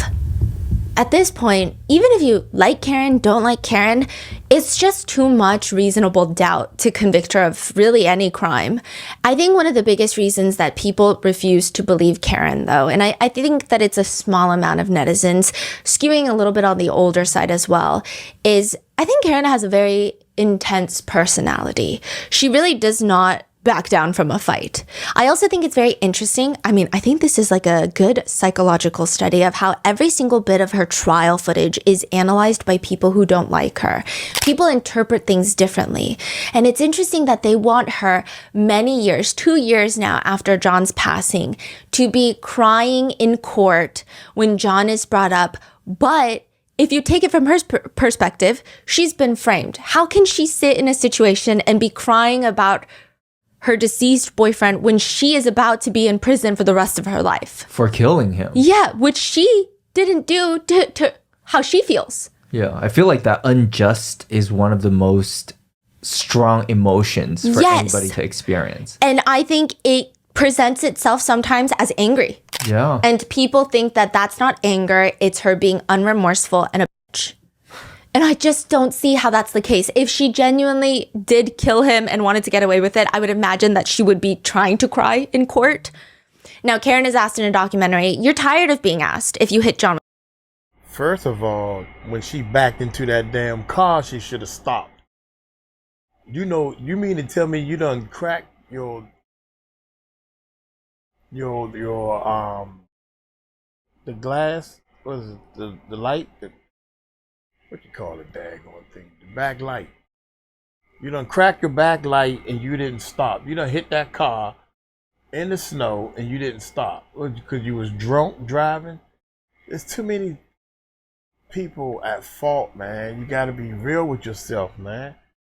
Oh my gracious. How in the world you gonna let some... I don't know, man. All right, let's continue. If she genuinely did kill him and wanted to get away with it, I would imagine that she would be trying to cry in court. Now, Karen is asked in a documentary, you're tired of being asked if you hit John with your car. And she says, no, I'm not tired of it. I hate answering it because I just feel like I'm being so scrutinized. Like, did she blink 3 times or twice? And did she like smirk or look to the right or down and up and or left or whatever? It just feels so fake, even though it's true. I rather like explain everything else and like I did not hit John with my car. Like I can't make it sincere enough. I hate saying it. She says, they say the trial became a circus. It's not about justice for John. It's all about the Karen Reed case. But the Karen Reed case is trying to get justice for John. The case is about how he died. One netizen says, I believe that Karen is maybe an unlikable girl, probably spoiled, bratty personality. I don't know where they're getting this, but I haven't seen one evidence that she's guilty of murder. Drunk driving, yes, but they all were. Commonwealth witnesses keep providing more doubt that she's not involved. Others fight back. One person says, I actually don't see it that way. I happen to like her personality. She seems like a sharp cookie and isn't going down for something she didn't do without a fight. Another big witness in the Karen Reed trial is Brian Loughran. I'm going to call him Lucky because that's what everyone calls him. It's the lucky witness. The lucky witness. He is a defense witness. He is called to the stand. This man has been living in Canton for most of his life. He knows the whole Albert family. He's familiar with them. He specifically went to elementary school and middle school with Chris Albert. He worked for Chris Albert's D&E Pizza, delivering pizzas for a little bit before he got a job at the Department of Public Works and became one of the regular snow plowers for the town. He's told that day his shift is going to start at 2:30 a.m. and because prior to, there's no snow to plow. And so he's going to come in and just plow the streets all night. He gets in at 2:15. He gets in his truck. He gets stuck with the Franken truck. That's what they nicknamed it because it's all a bunch of random parts fit into this snowplow truck. A supervisor for the DPW testifies that the visibility on these snowplow trucks is pretty good, especially the ones like the Franken. It's a big one. So you're probably 5 feet up off the road and you can see a lot. And the seat is an airlift. So Lucky says when it's snowing really bad and it's hazardous, he puts his seats all the way up so that his knees are touching the steering wheel because he wants to be able to see as much as you can. On top of the snowplows, they have lights. Big lights. And they're like beacon lights so that you can see everything. Why? Because snowplows are actually very dangerous vehicles. They've got blades. They create snow dust clouds when they plow too quickly and certain conditions can get very icy. There have been many instances where pets and humans have been killed by a snowplow. Okay, since I've never seen one in person. Yes. What is it doing? Cleaning the snow or like... Yeah, it piles all the snow to the side of the road. So when you drive down and that's why they have to go through the same road twice because you want to pile all the snow to the right side of the road and you can only do like one direction at a time. Yep. But that's why this is a very important witness because you don't just look forward when you're driving a snowplow. You have to look at the sides. In fact, sometimes the sides are more important because that's where someone can get killed. I mean, obviously you could run over someone and that's also dangerous, but the sides are very important. Lucky is on that shift and Fairview Road is one of the roads that he is assigned to cover that night. He knows the Albert residence, which again isn't shocking. He's from Canton. That night when he passes the Albert residence, the house would have been on his right. This is the first time he passes. He's driving the same way that every other party goer has been leaving this Albert residence. At what time? 2:30? 2:45 a.m. Okay. He's plowing the street. He sees the lawn. He sees the flagpole, everything. He doesn't see anything or anyone on the lawn at 2:45 a.m. Not even like a bump, nothing. Nothing. Wow. He keeps plowing. And then now he's got to do another street, and then he's got to come back down the other side because that's how you do it. And so he comes back down, and this is around 3:30, and this is when he does notice something. There's now a car parked in front. A Ford Edge. Just parked right in front of the flagpole. And who drives Ford Edge? One of the Alberts. Chris Albert? I believe one of them likes a Ford Edge too, but it is believed to be Brian Albert's Ford Edge. But it wasn't there? It was in the driveway, allegedly. But now it's on the side of the road. And From so 2:45 to 3:30, you said. Well, he passes at 2:45. He doesn't see anything. Yeah. 2:30, he comes back. He sees a Ford Edge parked. And he thought it was weird because he didn't say anything at 2:45. And you're thinking, well, why is he even remembering where cars are parked? Because you're not supposed to park your car on the street when the snowplows are coming through during a blizzard. In fact, Lucky is actually told if there is a resident's car parked, you have to call it in. You have to call your supervisor. They try to wake up the resident to move their car, or they'll come tow your car because the streets need to be plowed. You can't just inconvenience everyone because you want to park on the street. He thought for that reason it's weird. Also, the fact that the Alberts never really park on the side of the street, he just thought it was weird. But he doesn't call it in because he said out of respect for the Alberts, he just didn't want to. He wanted to be courteous because I guess, he had been friends with Chris. He had worked for Chris at one point. He's like, I'm not going to tattletale on the Alberts. But he did think it was weird. He was like, it's fine. I mean, because I guess he had already done that side. Yeah. But it's weird. He notates it. He thinks about it. And then he keeps on his snowplow route. And then later he comes back down to keep doing his route because, the snow keeps piling on. And that's when he notices emergency vehicles all over the Albert residence. And he's so confused what's going on. He can't even get into Fairview because they're blocking him. So you think Brian waited till the snowplow is passed by the street to move the car? Netizens believe that after the first time Lucky drove by with the snowplow, he believed that the snowplow was no longer going to be there.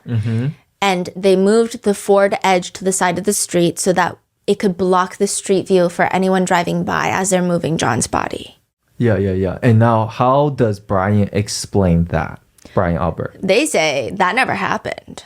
They're like, this man doesn't know what he's talking about.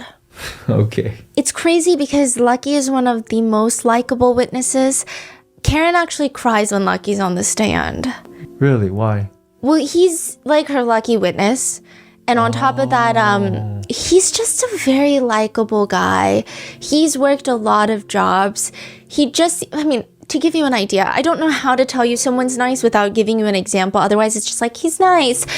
That night when he was plowing the roads, he had hit one of those basketball nets, portable ones that you put water in the bottom. Yep. And someone had left it near the street. His snowplow, he saw it, but he couldn't brake fast enough. And so he hit it. So he called it in and said, I hit this resident's basketball hoop. I was attempting to avoid the net by going around it. And the machine had a different size body than what it originally had. And I underestimated when I was going around that I need to be wider. And now, when you're plowing, where is your attention focused, sir? My attention's focused in front of me and then to the sides. Why would your attention be focused to the sides? I am trying to be aware of any side traffic, any pedestrians, and, God forbid, any animals. He just seems like a really nice guy. Yeah. And so he's being questioned by Hank Brennan, Spanky, on the second trial. And Spanky's just aggressive for no reason. He's saying, isn't it true that you've had pressure from social media to testify a certain way? And Lucky firmly rejects all insinuations of that over and over again until he finally says, I did not know I was being required to testify a certain way. I was also at the time dealing with the loss of my wife. I was not paying any attention to any social media. Sorry for your loss, but you are aware during the penalty's case that there has been pressure on you to testify in a certain way. Isn't that fair to say? No. and everyone's like, sorry for your loss, but? Question mark? It just felt really cruel. So he's called Lucky because his statement is kind of like a very important saving. I think that's his original nickname. Oh, really? Yeah, but it's fitting. And he just seems very credible, reliable. And there's no reason for him to lie. But what is weird, another layer of frustration in this case, because the prosecutors keep trying to question Lucky's timing of things. They're like, we don't know for sure that you drove down that street at that time. Are you sure it was this time? Because last time you said maybe it was this time. How is your memory not correct? They're being really annoying about it. DPW trucks, the snowplows, they have GPS systems. And so the defense and everyone is like, okay, just pull it up then, because everyone trusts Lucky. Lucky has no reason to lie. Coincidentally, that's also working. gone? Yeah, they said it's not working that night of the blizzard. Happens sometimes, they say. All the troopers are asked, hey, so when you found out through the snowplow driver that sometime around that night, he saw a Ford Edge parked outside. Because, I mean, every witness inside of the party said after everybody left, we fell asleep. So even if it's an innocent thing, it's still weird. It goes against their statements, does it not? Well, Buchanan is like, yeah, I know. But I didn't investigate it. I didn't go and see if any of the Alberts own a Ford Edge. He just is so proud of that. Tully, on the other hand, he says, yes, I'm familiar with it. But he says that his investigation into the Ford Edge was that he believed that Lucky was lying. Thus, he was not going to investigate the Ford Edge. His investigation consists of, I investigated it by thinking about how I felt about it, and I felt like I didn't like it, so I no longer investigated it. Is FBI still investigating this whole investigation or no? Oh, you said last time that... Spanky says that they're no longer. Okay, the prosecutor's office is saying they're no longer. They closed the investigation. Karen is saying, hey, a month before they came out and said that the FBI is no longer investigating, I received certain documents that insinuated that it was an open investigation. And she's saying, listen, I haven't heard from the FBI. I haven't been alerted. Neither have our attorneys. But I just wouldn't trust the prosecutors. So prosecutor has incentive to say that FBI found nothing wrong with our investigation. Yes. Versus Karen was saying like, well, from my insight, they are. Yeah. And none of us know. It's like hush hush.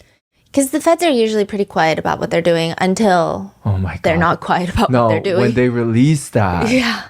If there is a conspiracy to the level at which a lot of netizens believe there is, that would be one hell of an FBI investigation. Making this whole Ford Edge situation even stranger is that when Nicole Albert is testifying, she's asked about the cars parked in the driveway at the Albert residence.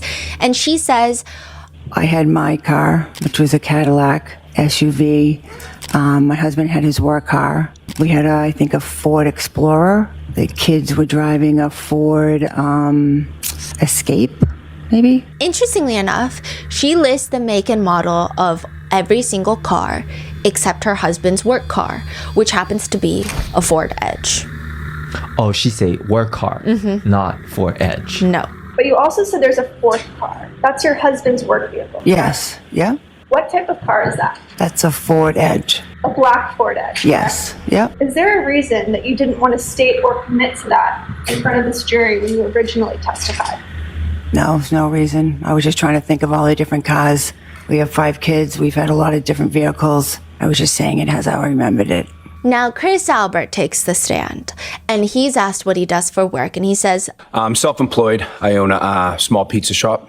Completely just neglecting that he's on the select board for Canton, which when he is asked, and it's interesting because he doesn't bring it up for most of his direct, later in cross, he'll be very defensive about it. I'm recently elected, so I'm just going through it, but yeah. So as a town selectman, you have some power, do you not?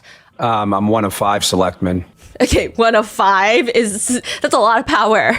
Chris says that he knows John O'Keefe for a while now.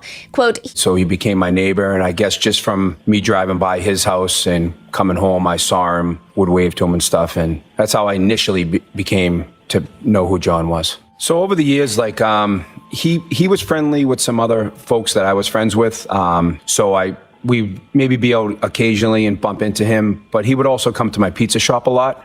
He would take his nephew in my pizza shop a lot, so it was not uncommon for him to stop by a couple days a week. Usually just grab a slice. That's what he says.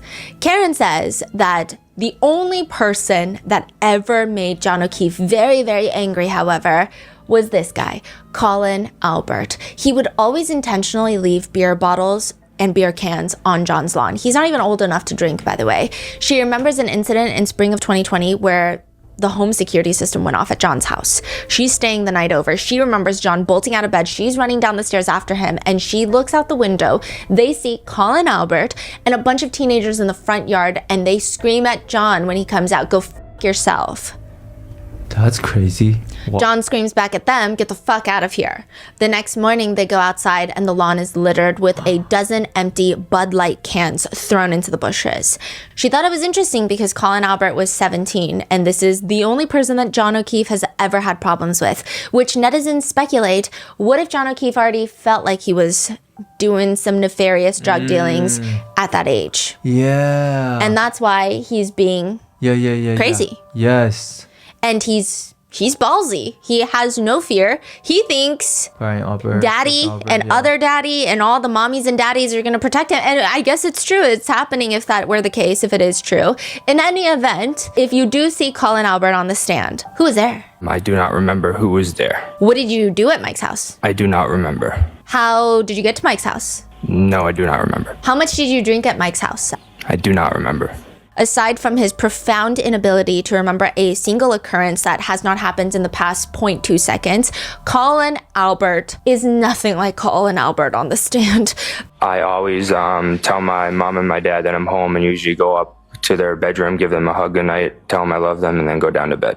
There are videos of him that the defense have dug up where he's threatening hockey teams, rival hockey teams. He doesn't even play hockey, but he's sending video messages to high school hockey teams saying, "Advantage boys." Yo, you're advantage boys. I will beat all your asses. I promise you, I will fuck you all up. Pull up, bitch. Pussies. In another one, he says, quote, "KO, bang, bang." You're a bitch, bro. Fuck you. Yeah, fuck you, you pussy. Clean cold, boy. You be knocked out. KO, bang, bang. And then you said KO, bang, bang. Right? Correct. Explain that to me. I do not recall. Is that a threat? Yeah. Pull up, bitch. Right? Yeah. What's KO mean? Knockout. And what does bang bang mean? I'm not sure, honestly. You were just talking about knocking somebody out. Correct. And the bang bang just sort of flowed. Exactly. Was that a threat? Yes. So you're threatening him yet again a second time. Yeah. What does pull up mean? Like, come by? Yeah, meaning get over here. Right? Yep. Because when you do, I'm gonna fuck you up, right? Yeah. Meaning I'm gonna fight you and I'm gonna put you down. Correct? Correct. For Halloween, you see a picture of him in a prisoner's uniform with a teardrop tattoo. He's a murderer for Halloween.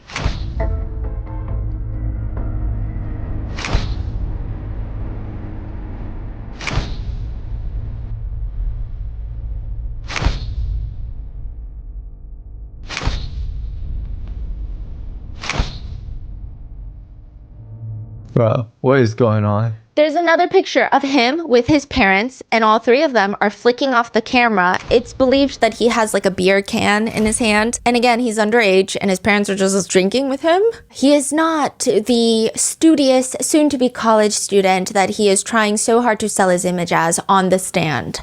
He is young kinda kid with a crazy. bright future. He's a very scary kid. He's the type of kid that you run into this teenager in an aisle at Target, you're gonna want to cry, and you're, I don't know, 30.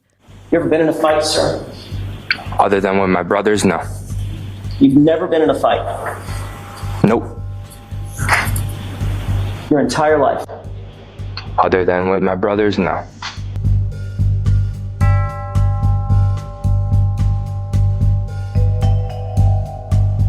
That is brothers? That must be his brothers.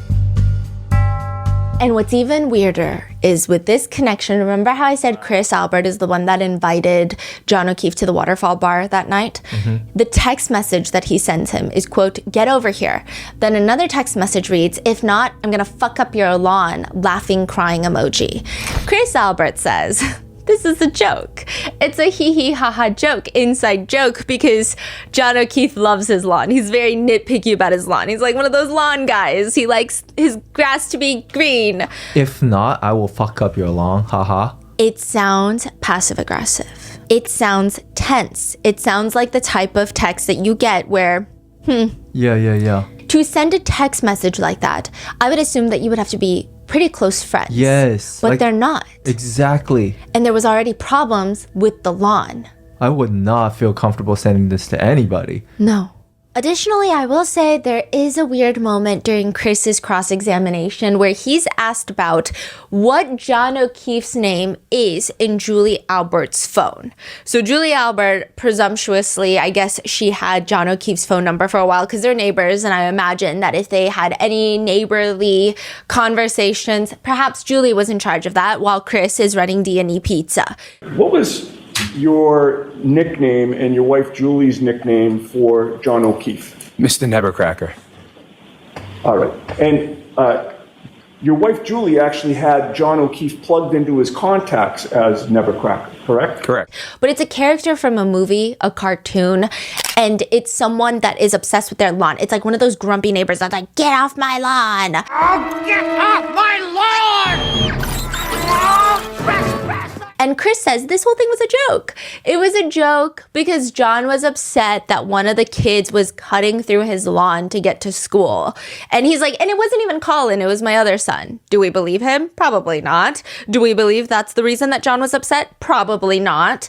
But that is the reasoning that Chris Albert gives. And he's like, I don't know what you guys are talking about. We were all friendly with each other. The fact that Colin Albert is allegedly leaving beer cans on John O'Keefe's lawn. John O'Keefe has real problems with Colin Albert. Julie Albert has him saved as a very mean character on her phone having to do with his lawn. And then Chris Albert, the night of, texts him, "Come or I'm gonna fuck up your lawn." Laughing emoji. Yeah. It just feels like something is off there. And if you're wondering, okay, well, if that is some sort of motive or speculation or theory that people have, how do they get away with it? Well, Chris Albert's wife, Julie Albert, is best friends with a woman named Courtney Proctor. This is Trooper Proctor's sister. Chris Albert himself attended Courtney Proctor's wedding. They've all known each other for past 20 years now. Karen's attorney is asking Julie, now in terms of the two investigators who did come on, you knew one of them quite well, did you not? I knew them. I wouldn't say quite well, but I knew them. Okay, and when you say you knew them? Him. I'm sorry, him. Okay. And who was it that you knew? Michael Proctor. Michael Proctor was the brother of one of your close friends, correct? Correct. You are close friends with Courtney Proctor, correct? I am. And you have a sister, Jill Daniels, who also went to school with Sergeant Good. And you would agree that Jill Daniels is also lifelong best friends with Courtney Proctor, correct? Yes, she is. Julie Albert is asked by Karen's attorney about her relationship, and she's saying yes, but at the same time, she's also being very evasive. At another point during her cross, she's asked, "You are very close with Courtney Proctor, correct?" How would you define very? You talk regularly, correct? Yes. You text each other, correct? Yes. You also talk by phone? Very rarely.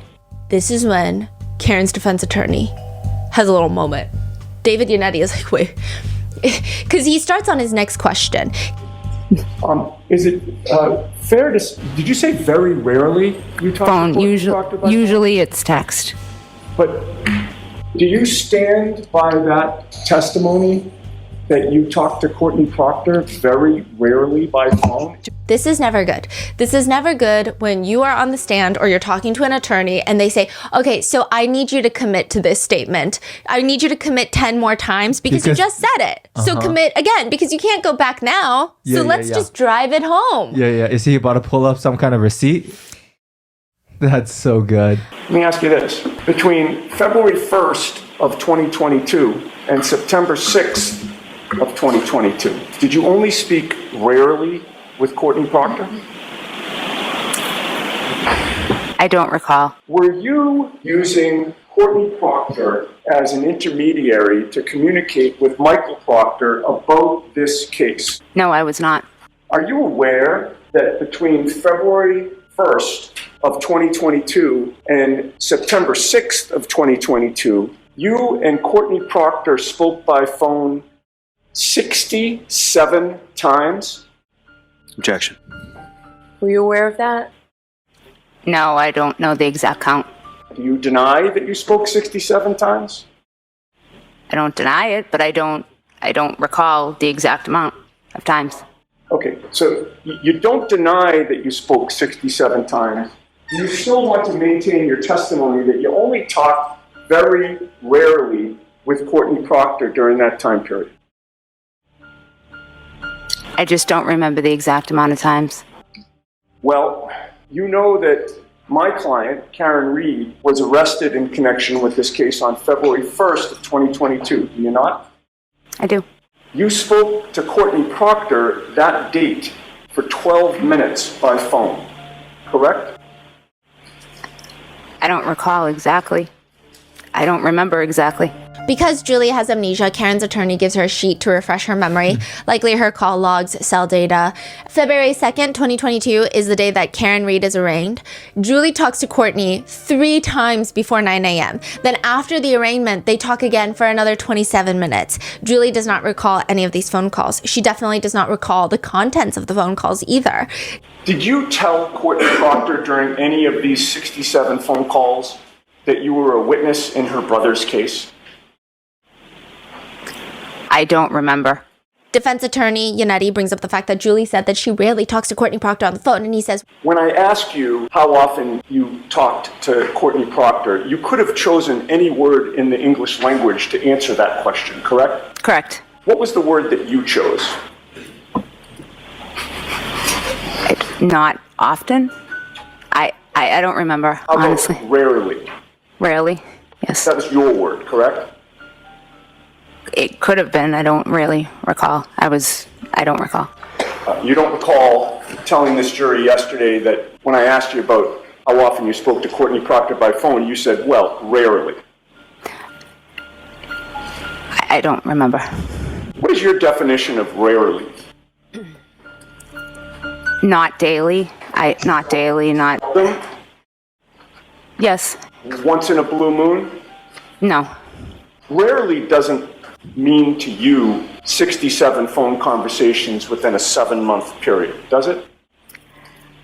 A 67 time period in how many? 8 months? In about 7 months, 67 times. It's not a lot. I wouldn't think it's a lot in 7 months.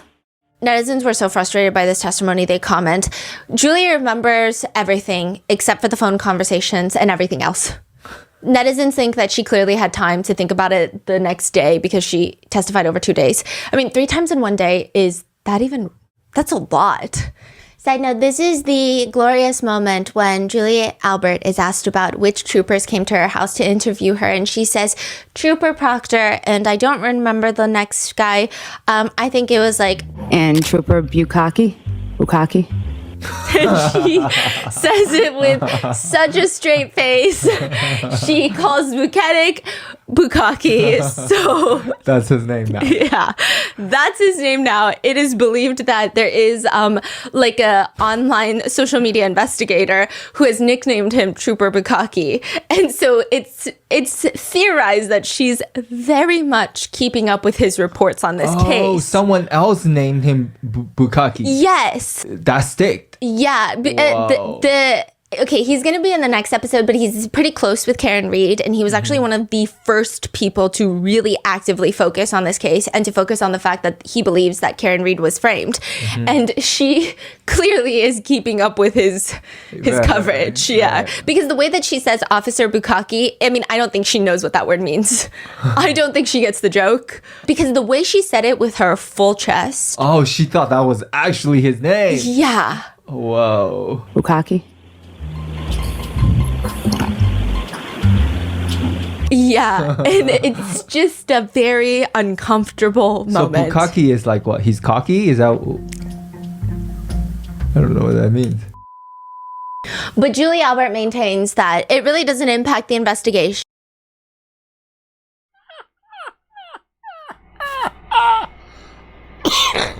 Stephanie just cut. You know what? I really don't know what that means. We're just gonna leave it like that.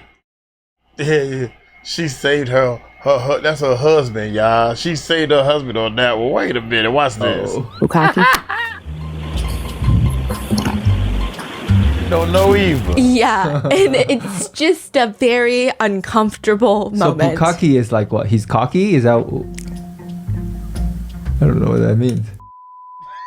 But Julie Albert maintains that it really doesn't impact the investigation or her status as a potential witness. However, another group chat is unearthed from February 24th, 2022. This is less than a month after John's death. Julie Albert texts Michael Proctor in a group chat between her sister, Courtney Proctor, Michael Proctor, and she texts him, "This is the weekend I've been waiting for, Michael. Please send me ski videos of Courtney Proctor. If she doesn't share them with me," laughing emoji. What video? I guess they're going on a family skiing trip, and Julie is like, she's not going to send me her skiing videos, and I want to embarrass her. So, Michael, you got to send them to me.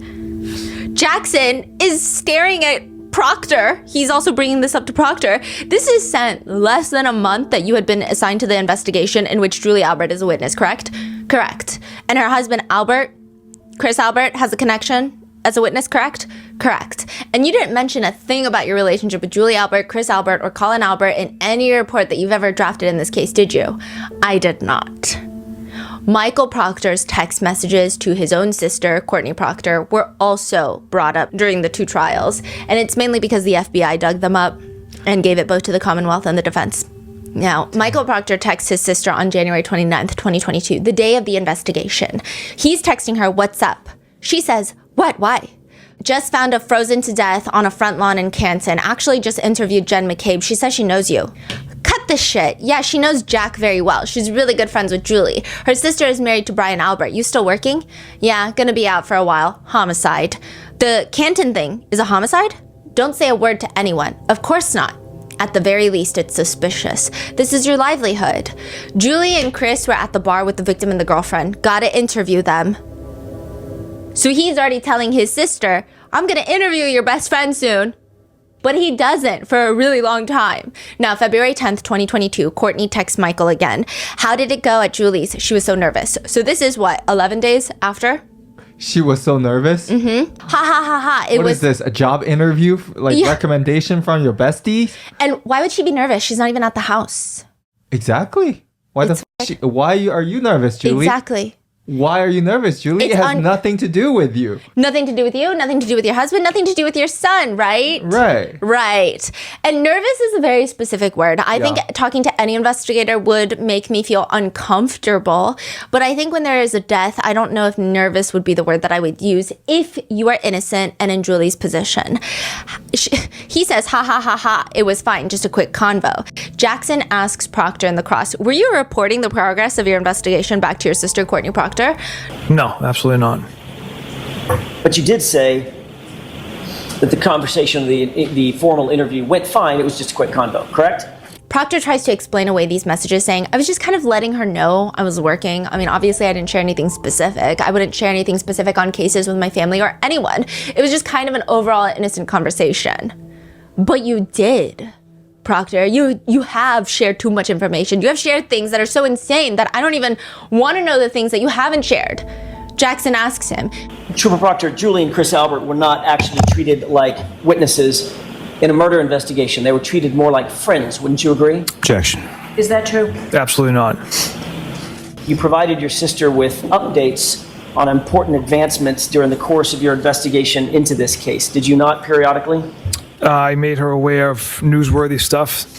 There's also a random text message that's thrown in there. I don't know why these were chosen, but one text is from Proctor telling his sister about how he's starving and just wants to go home. And his sister responds, "Yeah, but is dinner gonna be waiting? Ha ha ha ha." I don't know if she's taking jabs at Elizabeth Proctor, Trooper Proctor's wife. I don't know. Yeah, what is that? Yeah. It's a weird comment. Later, Courtney texts Michael Proctor, "I just saw Julie, and she said when this is all over, she wants to get you a thank you gift. I guess her and Chris were friends with John, and she's so proud of you for leading this." Oh, shit. He responds, get Elizabeth one. Elizabeth is Trooper Proctor's wife. Courtney Proctor says, Elizabeth? Like, why would she get a gift for your wife? Michael Proctor says she's been stuck with the kids for the last 10 nights. Yeah, but she knew what life was married to a cop. Oh, she doesn't like Elizabeth. I don't think so. Courtney doesn't like Elizabeth. No.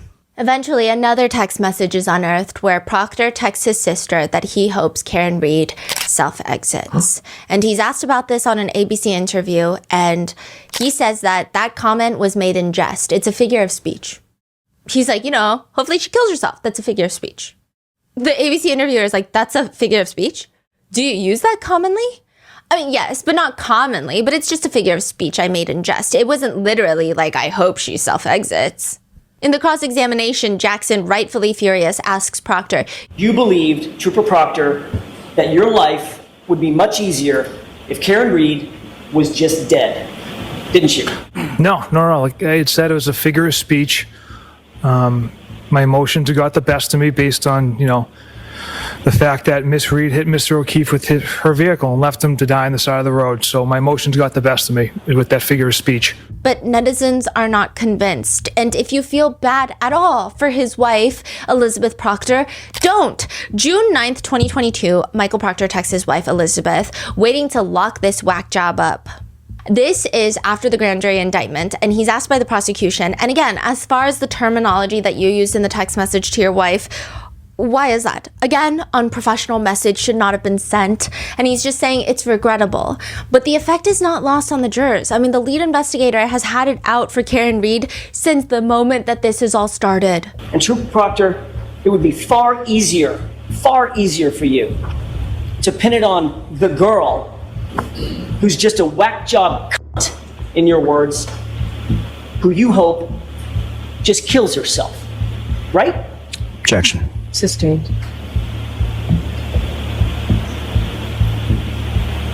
Shame on you, sir. On top of that, Jen McCabe, during all of this, her car was spotted outside of Trooper Proctor's house. Why is she at Trooper Proctor's house? She's talking to Trooper Proctor's wife, Elizabeth. And why is she talking to Elizabeth Proctor? Well, I guess, first of all, they're friends. And Buchanan tries to answer this question. During his cross-examination, he says, Elizabeth Proctor communicated with those individuals due to the harassment that they've sustained. Okay. So with the crazy behavior that's been imposed on them and the torturous harassment that they've endured, the traumatic experiences they've had to live through, they've communicated. So I've learned about that, yes. I mean, this whole thing... What is he saying exactly? He's saying that Jen McCabe went over to Trooper Proctor's house to talk to Elizabeth Proctor, his wife, because both of them are facing harassment. Jen McCabe is getting harassed. Elizabeth Proctor is getting harassed because her husband is absolutely crazy. Elizabeth Proctor is not someone that a lot of people feel sympathy for. She does an NBC interview where she states that her husband is being portrayed as some sort of villain in this case, and it's unfair. She says, he is my best friend. He's an incredible father. He's loyal. He's a hard worker. And it's so frustrating as his wife to see that he's painted one way, and who I know him as and his family and friends know him is the complete opposite. The no nudes Proctor we're talking about here? Yeah, and I'm just like, I don't think you know this man, because that's not, I don't think we have it wrong. Elizabeth says, since these text messages have gone public, their family has been on the receiving end of death threats and weird voicemails about people wanting to kidnap their children and send them to CPS to live with appropriate parents and to kidnap their dogs. Which, do I think that those are appropriate? No. But she's continuing to enable him. She says, these last 2.5 years have been a nightmare for our family. Was there a moment, she's being asked by the journalist, was there a moment where you had to say to him, is there something to this? Is there something you need to tell me? No, never. It never would have crossed my mind that he would do anything unethical with his job. No news so far. Because I know how much he does the right thing and how much he cared about his job and cared about getting justice for Officer John O'Keefe. Do they even talk about John O'Keefe in their investigation? Barely ever. Right? Like, I feel like none of them... And that's why Karen Reed said something that pissed off a lot of people, including John O'Keefe's family. Mm-hmm. But outside the courthouse one day, she says, nobody has been fighting harder for justice for John O'Keefe than I have. Because if she's acquitted, perhaps they will look for who did actually kill him. Is no one has fought harder for justice for John O'Keefe than I have, and my team. Thank you. Naturally, it was very divisive. Elizabeth says that she knew about the nature of the text messages before the trial, but she didn't know to the extent. She said that when her husband was testifying, she told him, you gotta just own it. And while he was reading those text messages in the courtroom, she felt, quote, very uncomfortable. You're his wife. Like, how did that feel for you? We've had so many conversations since then, and it's like, he's incredibly remorseful, but I'm not making any excuses for his behavior because it's inexcusable. The language that was used, it was bad. But at the end of the day, it was the evidence pointed to her, not his bias. Your figures of speech include the following. She's a bitch. Yes. A whack job. Yes. A retard. Yes. Her balloon knot leaks. Yes. No ass. Yes. She's fucked, according to you, right? Yes. Ass leaker. Correct. A girl who shit herself. Correct. And then fuck her, correct? Correct. And you admitted, in your own words, that the cop homeowner wasn't going to, quote, catch any shit, right? Correct. The homeowner wasn't going to catch any shit because Mr. Elba had nothing to do with Mr. O'Keefe's death. Because you were going to make sure that the case was cut and dry. Those were your words, right? Objection. Sustained. Another time, she just fully states, I fully support my husband. Karen Reed is a murderer. Even Proctor's sister stands by him. She released a statement that says, egregiously false statements from Karen Reed and her defense team. He has been defamed, maligned, and falsely labeled corrupt by the alleged murderer, her family, her defense team, and a mob of her followers. How would you feel if the contents of your personal phone were questionably released to the public without full context? I don't think we need full context. And also, he tried to give us the context. It made it worse. When talking to Dateline, Michael Proctor's out here doing interviews on his green grass lawn for Dateline. He says, people love a conspiracy. What do you want to say to anyone who believes that you framed Karen Reed? Because it did not happen. I would never do something like that. And then on ABC, because it's a press tour now, he says, I 100% understand why people would think that any case that I've touched is a little weird. But when you have a fellow police officer around my age, 2 kids of his own, it generates an emotion. And I express those emotions in a negative way, which I shouldn't have. I shouldn't have been texting my friends anything. The Proctor couple later would argue, I would ask, what's in your phone? What's in your private phone, your personal phone, your private conversations? And I would answer, not that. That's definitely not in there at all, or anything similar to that. That's for sure. Whatever was on his phone had to get the FBI involved. Yeah. So I would say definitely not that. One criminal justice professor comments on this case. When the FBI steps in, that's usually an indication that they are in possession of some information that is extremely damaging to the law enforcement agencies involved. And that leaves people wondering, are they going to investigate D&E Pizza, the FBI? People are commenting reviews for D&E Pizza. One review reads, I was talking about how bad the food was, and the service wasn't what I had hoped it would be. The ambiance wasn't worth writing home about. Speaking about homes, Colin was never in the house. Others emphasize some of Albert's Boston accents, writing, chicken parm was cold and mediocre at best. Owner was very rude and called me a loser when I asked for it to be reheated. Someone asked for a salad with a side of sidebar. So I'm convinced I've never heard a Boston accent until this case.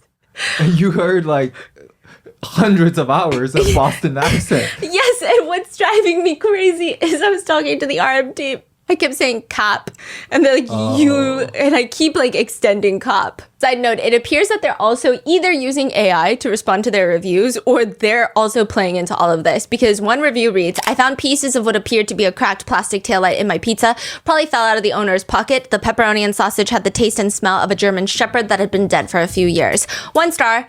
The establishment responds, David, we sincerely apologize for your experience and appreciate your feedback. We are committed to improving and ensuring better quality for our customers. Thank you for bringing this to our attention. Another review reads, the atmosphere I gave 2 because the place looked nice from the outside, but I was never inside the place.